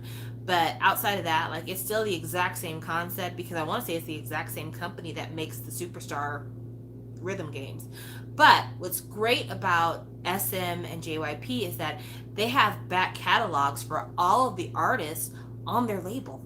So whereas BTS, you have only BTS songs, and adding new songs relies on them releasing new songs. If you go to Superstar SM, you have the Red Velvet catalog, you had the EXO catalog, you had the Shiny catalog, you have the Super Junior catalog, you have the FX catalog, you have the Girls' Generation catalog. You have tons of music, hundreds of songs. And that just makes it more fun to play. And then every time an SM artist releases an album, they'll have the title song on the app. So it just makes it more fun, honestly, because there's just more to work with. And, you know, Superstar Girlfriend, I wish you the very best, but if it's just one artist, the game becomes so reliant on the artist's own album release schedule that it suffers if the artist doesn't release music that frequently, because people want to play the new songs. You know, that's the other thing about the JYP and the SM game. I still have the SM game loaded to my phone, but I don't play it as often. But when somebody leaves the company, they still have the music for that artist on the app, which is cool, but also kind of, I wonder what the royalty situation is in Korea, because I have questions about that. So, like, if you were to open Superstar SM, Sully's on there, Jonghyun's on there. Jonghyun's solo stuff is on there, because I've played it before. They don't have all of the solo stuff, but they have, like, Deja Vu on there, and I think they have Crazy on there. And he wrote those songs. So it's not just SM released these songs. Jonghyun actually wrote these songs. And I wonder what kind of royalty payout do they give to his estate for having his music on this app? So that's been a question in my mind, is like, what's the royalty spread on this? And then, like, artists who have left the label and their stuff is on the app, do they get anything for this? Like, what's the process? Like, how is this worked out? Especially because it's not a Korea only app. A lot of these Superstar games were Korea only when they first came out, but then they became international games because people were using VPNs to download them. So, like, okay, fuck it, let's just put it in the Play Store. People from different countries are consuming this media, which means that every single country has different copyright laws, different royalty laws. So should these artists be getting residuals for SM using SM's back catalog to populate this app? I don't know. I'm curious about that. I'm always curious about, like, the business behind some of this stuff. Like, how does that get managed? So that's a question I have. So if anybody has an answer for that, I'd love to hear it, because I'm interested in, like, the backdoor operations of things. Speaking of backdoor operations and just, you know, questions that Samantha is asking. So this is going to sound totally weird, and you guys are going to think that I'm a nut. I probably am. I'm probably a crazy person. But every once in a while on my channel, I wonder if people that I'm talking about in K-pop actually have seen my channel. I know that's super random, because I am a very small YouTuber. I don't have a big platform, and it doesn't make any sense for anybody to be following my channel, honestly. But today, this morning, Crush released a teaser for a song he's releasing, I believe on the 14th, called Ohio. This song, it sounds like a good song. It sounds very jazzy. It sounds very it sounds very jazzy. I think I'm going to enjoy it. This teaser for this song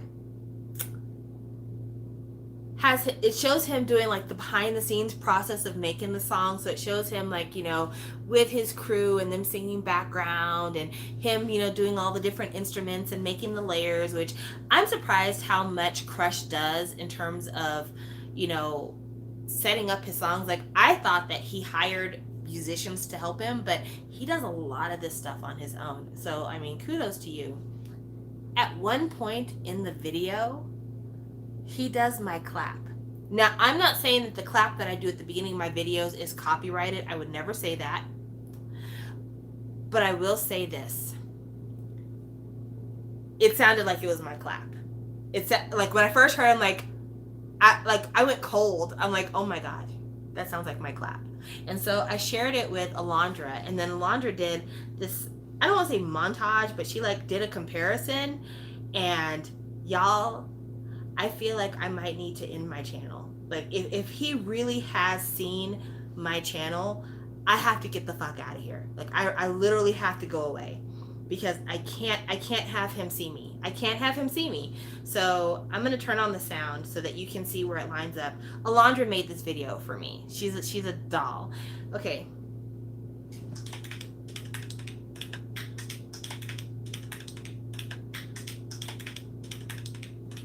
Y'all.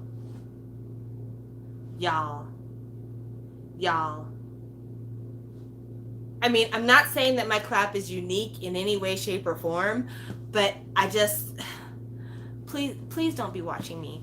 Please, Yosef, please don't be watching me.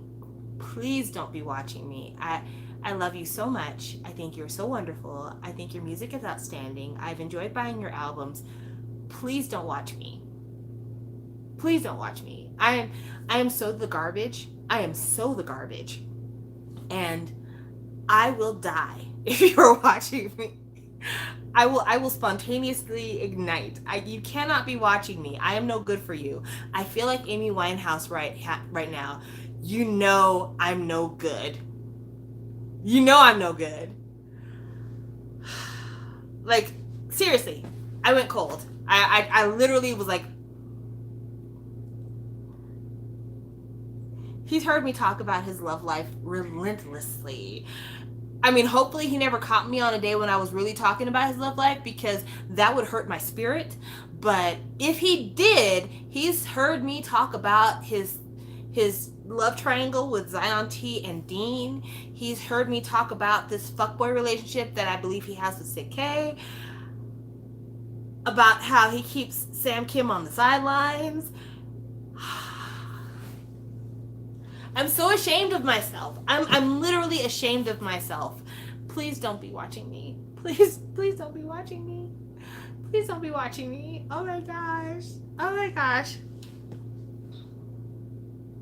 I'm not crying. I'm just so nervous.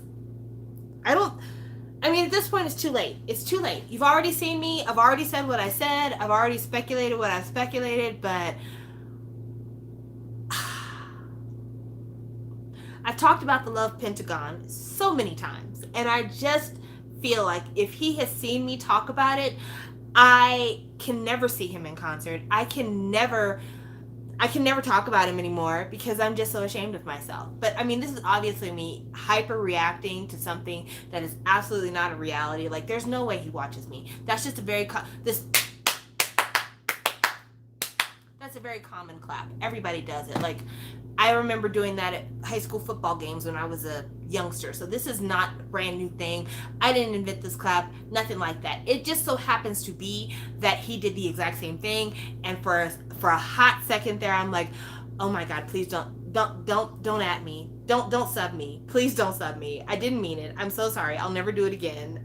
I've been called out. I'm so sorry. But yeah. Fun question for you guys to think back in your mental Rolodexes. If one of your faves was to go through your timeline on either Instagram or Twitter or the YouTubes, what is it that you hope that they never see? You don't have to write it here, but it is something that you should be thinking about. Are there things on your timeline that you sincerely hope your fave will never see? Because, I mean, I've got a couple of things on the timeline that I hope my fave would never see. I literally just talked about the Love Pentagon that I hope that Crush never sees. But are there things that you have that you're like, maybe I should private this before it gets out there? Because I've got a couple. I don't have as many, like, nasty K-pop things. Like, I'm not a big thirster on the timeline. Like, there definitely are some retweets of some hot moments that I've been like, that's a like, that's a retweet. But I don't normally get out here and be like, I would suck this man dry. That's not my ministry. You know, there's this one user on K-pop Twitter. Her name is KHipHopWorld2. And on her timeline, I don't know if Monster Wu has ever seen it. Master Wu, not Monster Wu. Master Wu. I don't know if Master Wu has ever seen her timeline. If I was her, I would relocate planets. Because some of the stuff that she has on her timeline,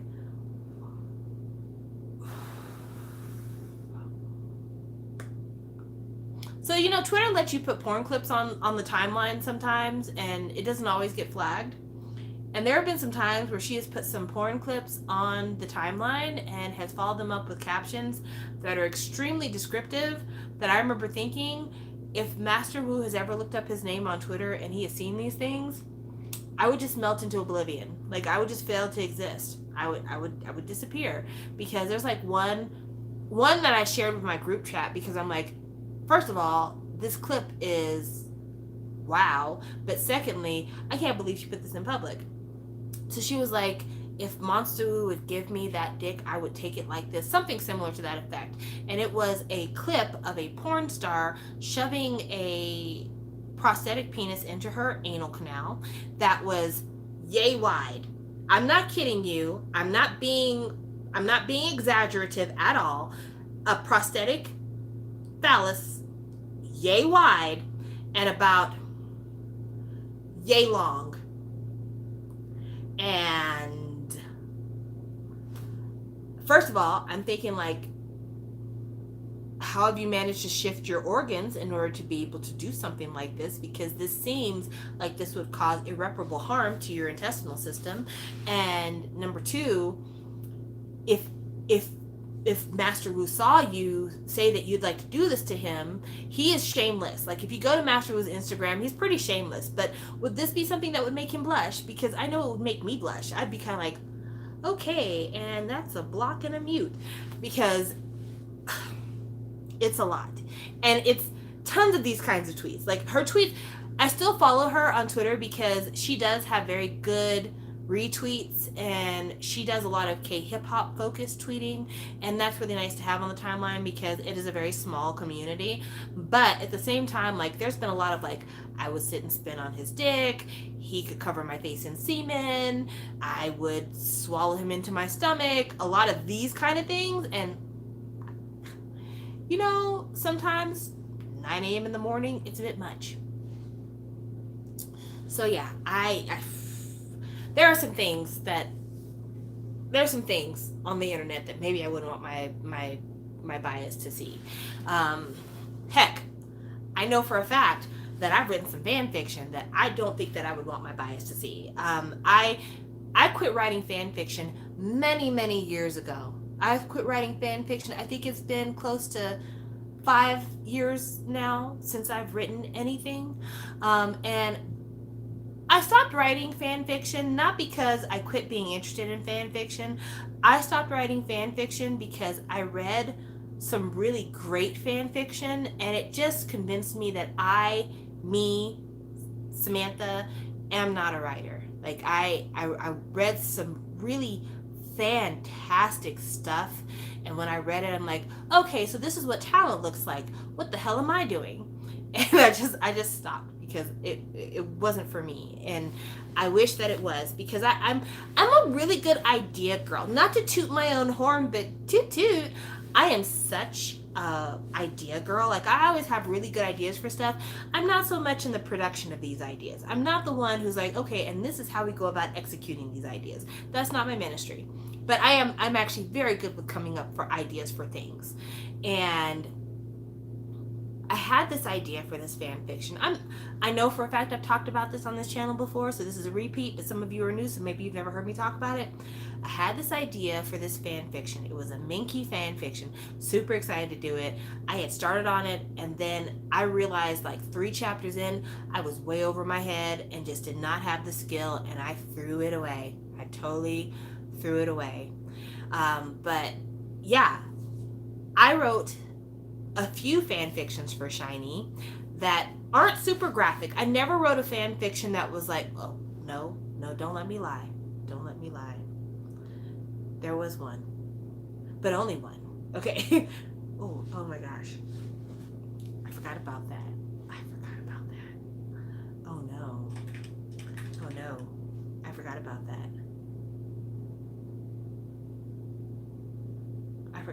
Wow. Anyway, most of my fan fiction that I wrote was not very graphic. Like, one of my proudest fan fiction moments is a fan fiction called Falling at the Fair. You can find it on Asian Fanfics. I've talked about it before. It's on AO3. And it is a really sweet kind of coming of age fan fiction between Minho and Key. And it's just really sweet and really nice and very heartfelt. And it's not written with any particular style or talent, but the general idea comes across very sweetly. It could be a Netflix movie, honestly. So I'm very proud of that one. And there's a few more that I did. Like I did one where it was, I believe it was Onu and Taemin, maybe? I think it was an Ante fanfic where Onu was the little mermaid and he chose life amongst the walkers, as opposed to staying under the sea because he just loved humans so much. And it wasn't even about falling in love with another human. It was just he was an inventor and a really curious person, and he wanted to live above the sea because he wanted to experience all of like mankind's inventions and society and books and all these things, and he couldn't do it underwater. And so he gives up his love of Taemin to live above the sea. And it had kind of it had a sad ending. It really did. It had a very sad ending. But I wrote that one. That was very innocent. I wrote a really sad Jungkook Story. That one was really sad. But at the same time, it was a story that, again, I was very proud of. It was right after Sam Smith had first came out with his solo music. And he has a song called, I think it's called Lay Me Down is the name of the song. But it's basically, it's a sad song. It's a sad song. And I wrote a whole fan fiction about this sad song. And I'm really proud of it because it fit the song very well. And also, it made me really happy. Just that I wrote that. Even though it ended with Jung dying. This was years before that actually happened. But I wrote it anyway. And I'm very proud of it. And I don't know. It's one of those things that I'm very proud that I did it. And so I'm not ashamed of my fanfic past, but I know that fan fiction makes the artist uncomfortable a lot of the time. And because it makes the artist uncomfortable, I would never want to make an artist feel bad about themselves or put them in an awkward position. So that's the only thing that I would want to hide it off the timeline, only because I don't want them to believe that when I'm looking at them or interacting with them or devouring their media, that these are the things that go through my head all the time. These are just, they're people I like. And so that is the reason why I talked about them in this way. And I didn't mean any harm. I really, really didn't mean any harm. So let's see. Okay, so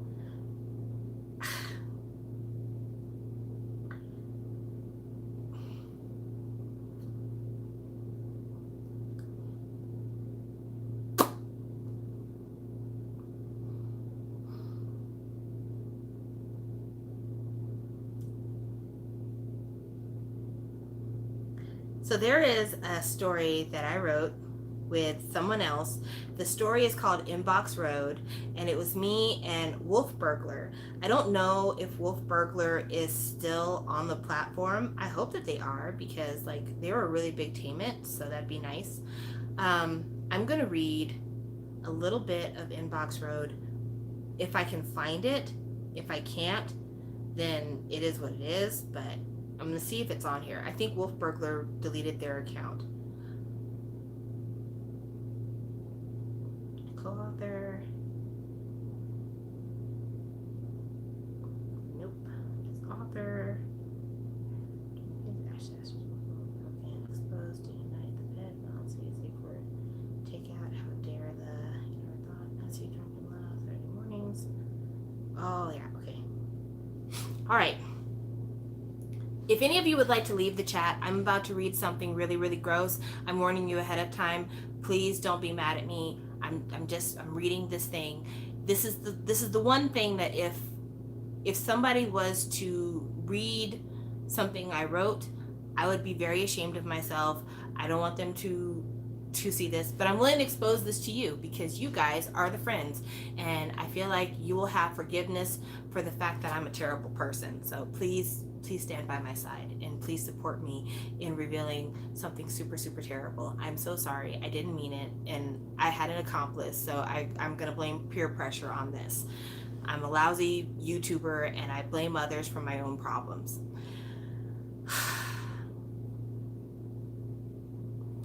Junghyun's the kind of guy that slides up to girls and says stuff like, leave your man and let me upgrade you to boyfriend 6.0, while lifting his shirt and tracing his six-pack with his fingers. And Minho's the cool guy. Not a bad boy, but not totally angelic either. He usually just grabs Junghyun and goes, I'm sorry ladies, I forgot to call pest control this morning, as he winks at them and drags his friend away while the girls lie swooning.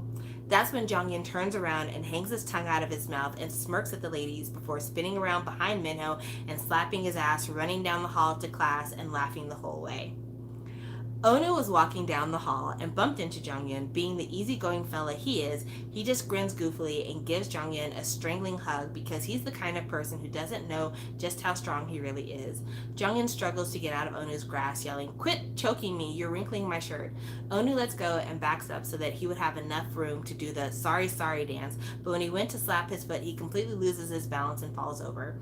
Ki, walking with Taemin, attempts to pass the two in the hallway, but doesn't get far when Onu falls on him, knocking him to the ground. Really? In my new jeans? Really? Onu's face flushes red. He does his best to get off Ki and starts dusting off Ki's jeans while surreptitiously grazing Ki's crotch. Ow. Okay. Ki immediately jumps away and lands on Taemin, who was too distracted updating his hipster blog to notice the ruckus and drops his phone. Minho, being the gentleman he is, stooped down to help him pick up his phone up, but Onu fumbles again and trips over Minho. Junghyun, being an asshole, shouts, look, it's a 4-car pileup on Loop 30. Avoid the Onu off-ramp. Everyone glares at Junghyun as he loudly laughs and snorts at the group, tangled up on the ground. Reaching out with his incredibly long arms, Minho lands a hand around Junghyun's ankle and pulls him to the ground, where they all attack him. Tickling wars ensue, and it's all caught on some random student filming a fan cam for later YouTube drooling. Onu would be the first to favorite it. So, that's not too bad, right? That's okay. That's good. That's fine. Even though the saying that you're grazing the crotch, that embarrasses me. But yeah, that's it gets worse. It gets way worse. It gets worse. Like the second chapter literally says, and here's where it starts to get weird. Gosh. Do I read this? Do I read this? No, I'm not gonna read that. I'm not gonna read that. I'm not gonna read that. I'm not gonna read that. But anyway, it does get worse. That was pretty tame. That was pretty tame. It gets way worse. It gets way worse, and I'm so sorry. I'm so sorry. Oh gosh, I'm so sorry.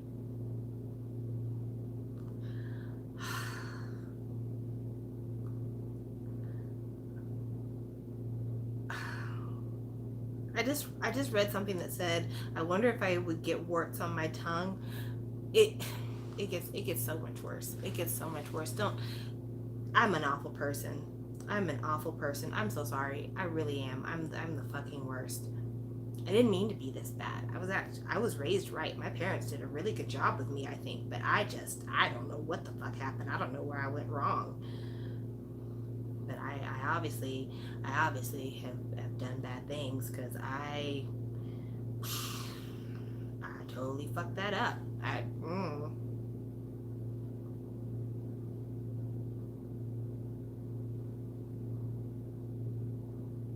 know what the hell I was thinking.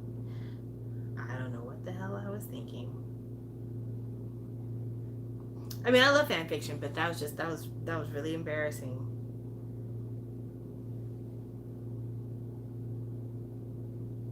Oh my gosh, it's there. Okay, so I will sing. I will sing. Psh, I'm not gonna sing. I'm gonna play. Not play. Oh my gosh, English. Speak English. So this is the ante that I was telling you about, and this is the Mermaid Story. I can read this because there's nothing nasty here, and you guys can be critical and tell me what you think. So this Story was based on the song Retrograde by James Blake. It is an Ante Little Mermaid universe story. Tell me what you think. Taemin, look at this one. I found it this morning on the reef. Isn't it magnificent? The excitement in Onu's voice radiated through his face. He was always like this when he found something new to add to his collection, and Taemin, his partner, couldn't deny the infectiousness of Onu's joy. True, Taemin didn't understand the elder's fascination with the small bits of debris he roamed the bay to harvest. Armfuls of the miscellany lay scattered about their small home in the cove, much to Taemin's annoyance. But seeing the spark in Onu's eyes as he fiddled with pieces, trying to extract sounds or movement, made it hard not to allow Onu the indulgence, even if Taemin noticed that it seemed to be taking on a more obsessive bent lately. Let's go to the beach and sing for a while. Maybe I can test out that thing I found last night. You know, everything seems to work better once it dries out in the sand. And he was right. Most of the waterlogged contraptions didn't seem to do anything until they were free of water. Often it wasn't until after a day in the sun that the small silver objects would reveal their secrets. Some nights Onu would wander away from their home in the cove to place his treasures in a circle, just within the sun's reach, but still fairly hidden from curious eyes. Then, on the rare occasion that he and Taemin would venture to the shore together, Onu would have a buffet of wonders waiting for his eager senses. Many afternoons the two sat on the abandoned stretch of beach surrounded by the sea. As the waves danced about them, Onu would sing out a call to their waltz. The notes danced on the water's surface and echoed across the expanse until Taemin joined in, their voices mingling to form a chorus that worshipped the surf. While the melody was ever changing, the intensity was always the same. Whenever Onu sang with Taemin, it was love expressed in pure harmony with the person destiny had blessed him with. Don't even bother asking him. Onu never plays with anyone. Yeah, he's too busy picking up sea trash. Taemin had always been the only one that understood Onu's queer nature. While the other kids spent time splashing in the currents or exploring the riches of the sea, Onu often stayed behind to watch the small creatures of the tide pool or search for cast-off wares by the harbor. When the tides of youth gave way to the pool of puberty, Onu soon found himself even further removed from the others, and probably would have been totally alone if not for Taemin. Early on, the youngster had latched on to Onu in hero worship, but it quickly developed into something much deeper until both knew their youthful friendship was now budding romance. Then, when Taemin came of age, the two made it official, singing their first heart song together.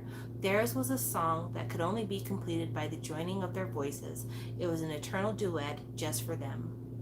Still, Onu often stuck away to enjoy solo excursions near the harbor.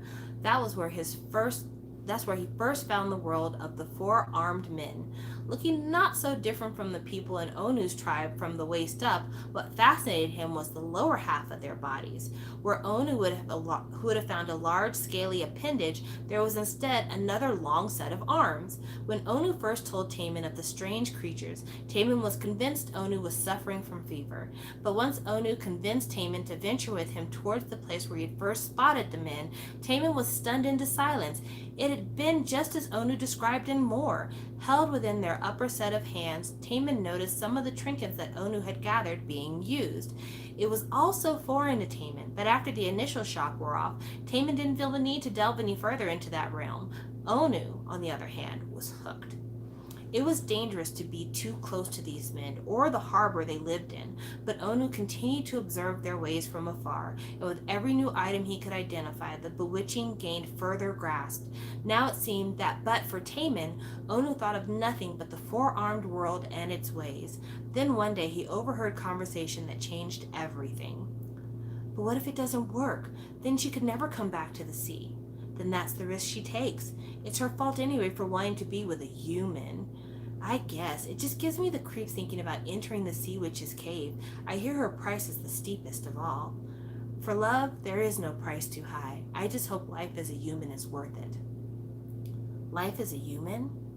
The very idea that one could be turned into a four-armed man, or human, as the others called them, was astounding. It was as if Onu had found out you could wake up one day and become a bird, or that you could swim in the air instead of water. Suddenly a possibility never hoped for was taking possession of Onu's thoughts, and as the preoccupation grew, the part of Onu that had been reserved for Taemin alone shrunk further inward until one day Onu found himself alone on the beach, singing a song dedicated to his heart's new desire.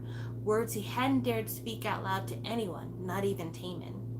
But Taemin heard and witnessed his love's tears for a life different from the one they shared. In some ways, it was a relief. For months, the elder had been spending more time exploring the shore, stalking the harbor, and generally ignoring Taemin. It had gotten to the point that Taemin believed there may be someone else. Still, confronting his lover's discontent left him hurt. Was his love not enough? Would it ever be? Onu didn't come back into the cove until well into the night, having gone on another hunting expedition. Wandering into his home, he was surprised to see Taemin still awake. "I heard you, Onu. Today, on the beach. I was going to join you. I was going to sing with you." "You were already singing." "Taemina, I can explain." "Don't. Please don't. Don't tell me what I already know. Just how long were you going to wait to tell me? Would you have ever told me? Or would you have just let me wake up alone, clueless?" "I didn't want to tell you anything because I was hoping I could find another way. A way to keep us, Taemin, if I could find a way to take you with me. I just would love it up there. All the things we could do and see and experience. I just want it all so bad, but I want it with you. If I could just find a way." "But you know there's no way. The surface is not my heart's desire. It's never been. It was only you. You were all I wanted, and once the witch senses it, she won't turn me. Now, if you do this, you do it on your own. There has to be a way. In the morning, Onu, I'll be waiting for your answer." And that's the end of the first chapter. And the second chapter is, that's what it is. "Without you, but I can't stay here." "Then let's go west, head south. We can go anywhere. If you go up there, then it's over. I can't return. I know." Onu held on to Taemin's hand and squeezed. His grip was returned by the other with equal force. They both knew that this was the end for them. Still, he released Taemin's hold and left him with the optimistic parting words that he'd used every time they departed. "See you later." Taemin watched Onu's back as he moved further into the darkness, waiting until he was sure the other was gone. Once Onu was out of sight, the light pounding in his chest radiated through the rest of his body until racking sobs shook his frame. Until that moment, he held out a faint hope that Onu would change his mind and give up his crazy obsession, but he knew Onu wasn't going to turn back. Deeper and deeper, Onu ventured into the inky void. It was a steady, slow crawl with unseen outcroppings of rock scratching him all over and over again, warning him of the danger at the end of the tunnel. Still, Onu pressed forward until the dark veil began to lift and a purple glow replaced the black. Onu had heard so many stories about what he would find at the end of his journey. Some say it was the gateway to hell, and that he would be met with the wails of lost souls captured by witchcraft. Others were convinced a many-armed monster lay in wait, ready to feast on innocent flesh. Here in the purple glow was nothing of the sort. She was a large woman, or at least a bit larger than Onu, with weathered skin and long gray hair. Her eyes were deep-set in her face, above a large grin and a crooked finger that bid the young man to come closer. Come in, don't be shy." Swallowing the fear building in his chest, Onu moved forward until he was right in front of her. Upon closer inspection, Onu could tell that she had once been a great beauty, time not completely erasing the remnants of high cheekbones and delicate fingers. Onu would have loved to hear her story, but she knew what Onu came for and wasted no time getting to the point. "You've come to ask me for a favor, but first, do you know my price?" "Yes, grandmother." "And you know that this is irreversible?" "Yes, grandmother." "Do you have any questions? Will I ever see him again?" "Would sight be enough?" "Yes, grandmother." "Then take my hand." As soon as Onu took hold of the woman, he could feel the power surge in his body. For every jolt of energy he received, he could feel himself drained of more and more until exhaustion overtook him and his eyes closed to sleep. Break. Tap, click, tap, click, tap, tap, tap, click. E-Jing key types on a real typewriter. It has raised keys that sink down with resistance before hitting the bottom with a sharp click. Then the hammer releases with a satisfying thwack, printing the letter on the page. There are times when Jinky lets his hands play over the keys just to listen to the clicks and taps. Sounds, textures, smells, visions. Jinky lives for the details. The sharp, clicking sounds of keys being pressed in rapid succession, or the feel of crumpled paper losing its crisp form when Jinky balled it in his hands, were all precious experiences to him. They were the world he had forfeited his past to gain. Some days Jinky considered it a more than even trade. Years after walking on that loading dock in the harbor, Jinky sat on a hilltop above the beach waiting for the sun to rise. Curling fingers and toes in the sand, he had to feel the earth beneath him to remind himself that this was right, this was good, this was where he belonged. The surf moved in time with his heart as he watched for a sign. They weren't there every morning, but when they were, Jinky would listen with his soul. Just before the sun completed revealing itself over the horizon, he heard it. Soft and sweet, the siren's song carried over the water's tumult with aching clarity, and once again Jinky fought back the tears. Squeezing his throat with a trembling hand, Jinky pleaded for a note, a scream, or even a sob to escape him. Anything to let Taman know that he was there, that he heard his song, that he missed him dearly, that this was where he belonged. And then I put the lyrics to The Little Mermaid. No expense would I spare if I could tear away from these shallows. No price is too high if I could lie on some sandy shore. Chances are great that past the strait no one would censure thoughts of progress. They would seek wisdom, follow their vision, but only on land. And then there's a picture of like a male Little Mermaid. And that is that story. So, yeah. That was my shining fan fiction life for those of you who are interested. It's not much. I'll be honest here. I'm not great. I was not great, and that is the reason why I discontinued doing that. But that is one of my favorite stories that I ever wrote. It's pretty quick. It's to the point.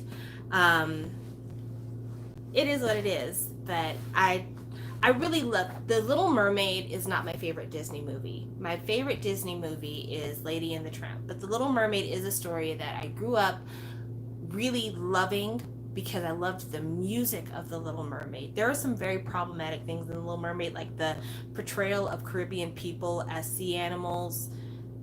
Not great. But The Little Mermaid is still a really good movie. It's still a really good movie. It still holds up. But the idea of betraying your entire life in order to fulfill a dream, it's something that I don't know that I necessarily would do because I'm very attached to people and places and things. So giving them up would be very difficult for me. But there is a type of person out there that is willing to do those things because the dream is so important. So I try to put myself in the mindset of somebody who would give up the dream, or who would give up everything, including the love of their life, to pursue the dream because the dream means so much more. And I wonder, like, those kinds of people, do they ever regret the things that they gave up? Like, you know, if I was Elon Musk and I gave up so much in order to run Tesla, and I wouldn't let anybody get in my way or stand in the way of my ambition, my optimism, my forward thinking, is there ever a time where I would mourn for what I gave up? You know, knowing that I can never go back, that there is no reverse button on this. You know, would it be worth it? And I tried to put myself mentally in a place of that person because that's not me. That's not me at all. But I wondered, you know, what is that life like? So that story was a character study for me in terms of trying to understand that person and also approach it from a very sympathetic point of view, because a lot of people, when they write stories about ambitious people, they write them as being like deranged, evil, terrible, self-centered, selfish, self-seeking, and not everybody who follows a dream is that kind of person. Sometimes it's just they're determined, or maybe they're an outcast from the things that people assume that they should be attached to, and so that's why they pursue this other life, because this is where they see themselves being the most complete, the most whole, the most contented, and that's why it's worth it for them to go there. But again, I can't really say that I understand that life because again, I have so many attachments. Like there's no dream that I could ever pursue in this world that would convince me to give up my child or my mother or my family. I don't see it. I just don't see it. There's nothing. And I mean that for any dream. Like, there's no job, there's no celebrity to meet, there's no potential romantic partner, there's nothing in my life that would convince me to give up my foundation in order to be a part of that person, place, thing, whatever. But there are people who have that possibility, that have that ability to do so. And many times in my life, I've been absolutely unsympathetic to that. Absolutely unsympathetic. But I tried to approach it from a sympathetic point of view when I wrote that. So hopefully I was successful. Hopefully. It was probably a little bit too fairy tale-ish though. Like, in trying to be optimistic, I made it very much a fairy tale, so it's unrelatable. It's probably very unrelatable. Um, but there's a lady that I work with. Ooh, gossip time. Gossip. There's a lady that I work with who had a daughter who died when she was, I want to say, 16 or 17, maybe. And she's recently become romantically involved with a man who she likes a lot, and they go on adventures and they go places, and they're very, very close. And she recently posted on Facebook that she was going to get rid of the last of her daughter's photographs and memorabilia because she's moving on with her life with this new man. And when I tell you that that horrified me, like, I was like mouth agape, horrified. Horrified. Like, I cannot even imagine. I cannot in my wildest dreams imagine. I mean, I shared with you guys, I suffered a stillbirth. I gave birth to a child that was not alive when she was born, and it hurt me. And I still have pictures of her. It's just one picture, but I have one picture that they took in the hospital right after I gave birth to her. I was on anesthesia, so I never saw her before the funeral, but they took one like immediately afterwards, and I have that photo still in my photo books, and I would never get rid of it. Even though this isn't even a person that I shared a life with, I shared the experience of growing this person in my body, so I would never get rid of that one memento of my daughter, you know? And there's just no man, woman, or beast on this planet that could get me to the point where I would give up that photograph. And it's just one photograph, but it means the world to me because it's all I have of that child. I don't have anything else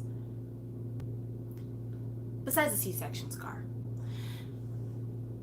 So the idea of a child that I never really got to raise, if I would hold on to that one piece of that child, I do not understand getting rid of a lifetime of a child that I actually got to know, that I actually raised, that actually lived in my house, and we shared experiences, and I watched them go through elementary school and go to middle school and make it to high school, and that I was looking forward to them becoming an adult and doing all these things. I could not get rid of their stuff. Like, you would have to put it into the coffin with me. Like, there's no fucking way. There's no fucking way. And I guess that just shows I'm a different human being than other people. I absolutely have a different point of view about stuff, but, you know, there are people who could probably understand getting rid of those things because of the grief that comes with them. But for me, I almost feel like the opposite. Like, I would grieve losing all of that on top of losing that person, to then lose everything connected to them and have nothing left of them. I couldn't do that. And anyone who would ask me to do that, automatically it's a no. It's automatically a fuck you. But yeah, I don't get that rationale. I don't get that method of thinking. And that's why I say, like, I try to be very sympathetic to the fact that people are able to do that people are able to, like, throw their entire lives into people or something else. But I can't let things like that go. I can't let that go. You know, and I'm a big collector of memories. I really am. Um, I have a tattoo on my ankle that has my daughter's birth date. The daughter who passed, the stillborn one, and it's got little angel wings and a halo. It's got her name and it's got the day I gave birth to her. But I named her after an aunt who passed away, and so I actually have both my daughter and my aunt's names tattooed on my ankle. I have the wedding ring that my biological father gave to my mother saved in a jewelry box. And my biological father's been dead now for, gosh, almost 30 years. It'll be 30 years in about a year and a half. I still have their wedding ring. My stepfather, I've got different mementos he's given to my daughter that I saved that I've not gotten rid of. And we had a very testy relationship as well. And I still have those things. I have pictures of my grandfather who passed away. I've got different photos of different family members who have passed. I have my wedding rings from my husband when we were married, and he's not even gone. But I saved those wedding rings because I thought maybe Stephanie would want them one day. You know, maybe they would be something for her. But yeah, I'm that kind of a person. I'm the person who holds on, and so I don't understand that getting rid of everything, but at the same time, we all live different lives, and I can definitely absolutely trace that for me.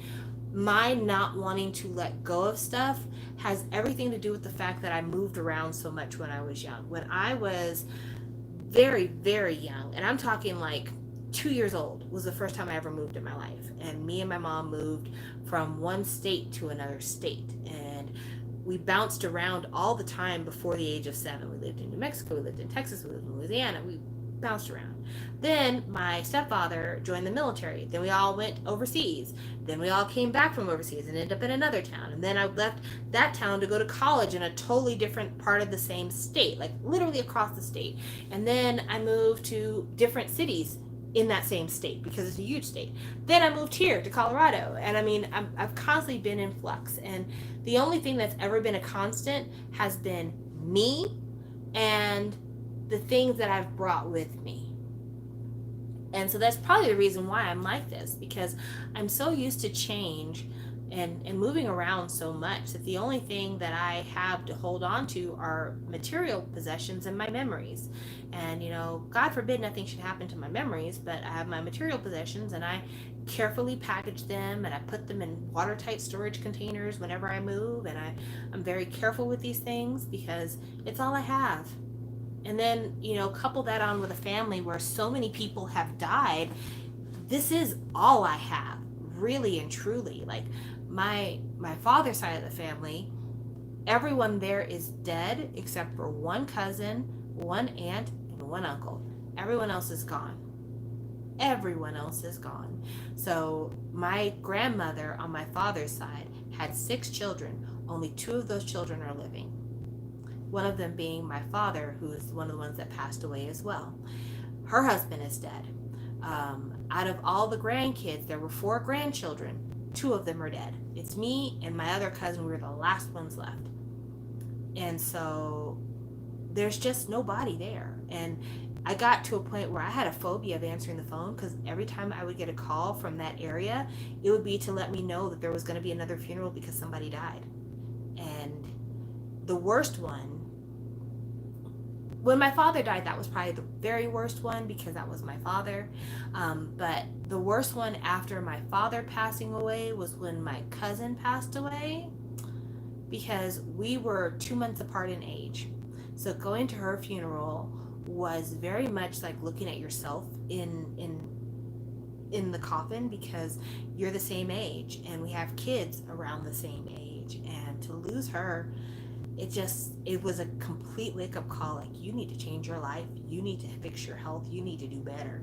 And I absolutely took it to heart. You know, part of the reason why I did get into vegetarianism was because I wanted to affect my health, because she died of a heart attack, and she died at 36 of a heart attack, and she weighed all of maybe 95 pounds.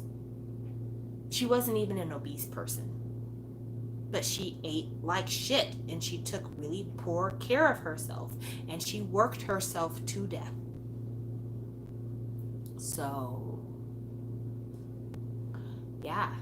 Man, this has been a strange conversation. It started off with an app, then talking about BTS World, then talking about Superstar BTS, and then talking about fan fiction or crush, and then fan fiction, and then now here we are talking about the deaths of many people in my family. I've got to end this live stream. It's really going into areas that I'm not even trying to be in right now. But anyway, thank you for watching. I'm sorry it took so long, that it went so far. I'm sorry that this was so long. I really am sorry about that. But thank you for joining me, and yeah. Thank you guys so much, and I'll talk to you later. Like I said, leave your Kcollect names down below, and I'll be following anybody who leaves their name for me. Thank you. Bye.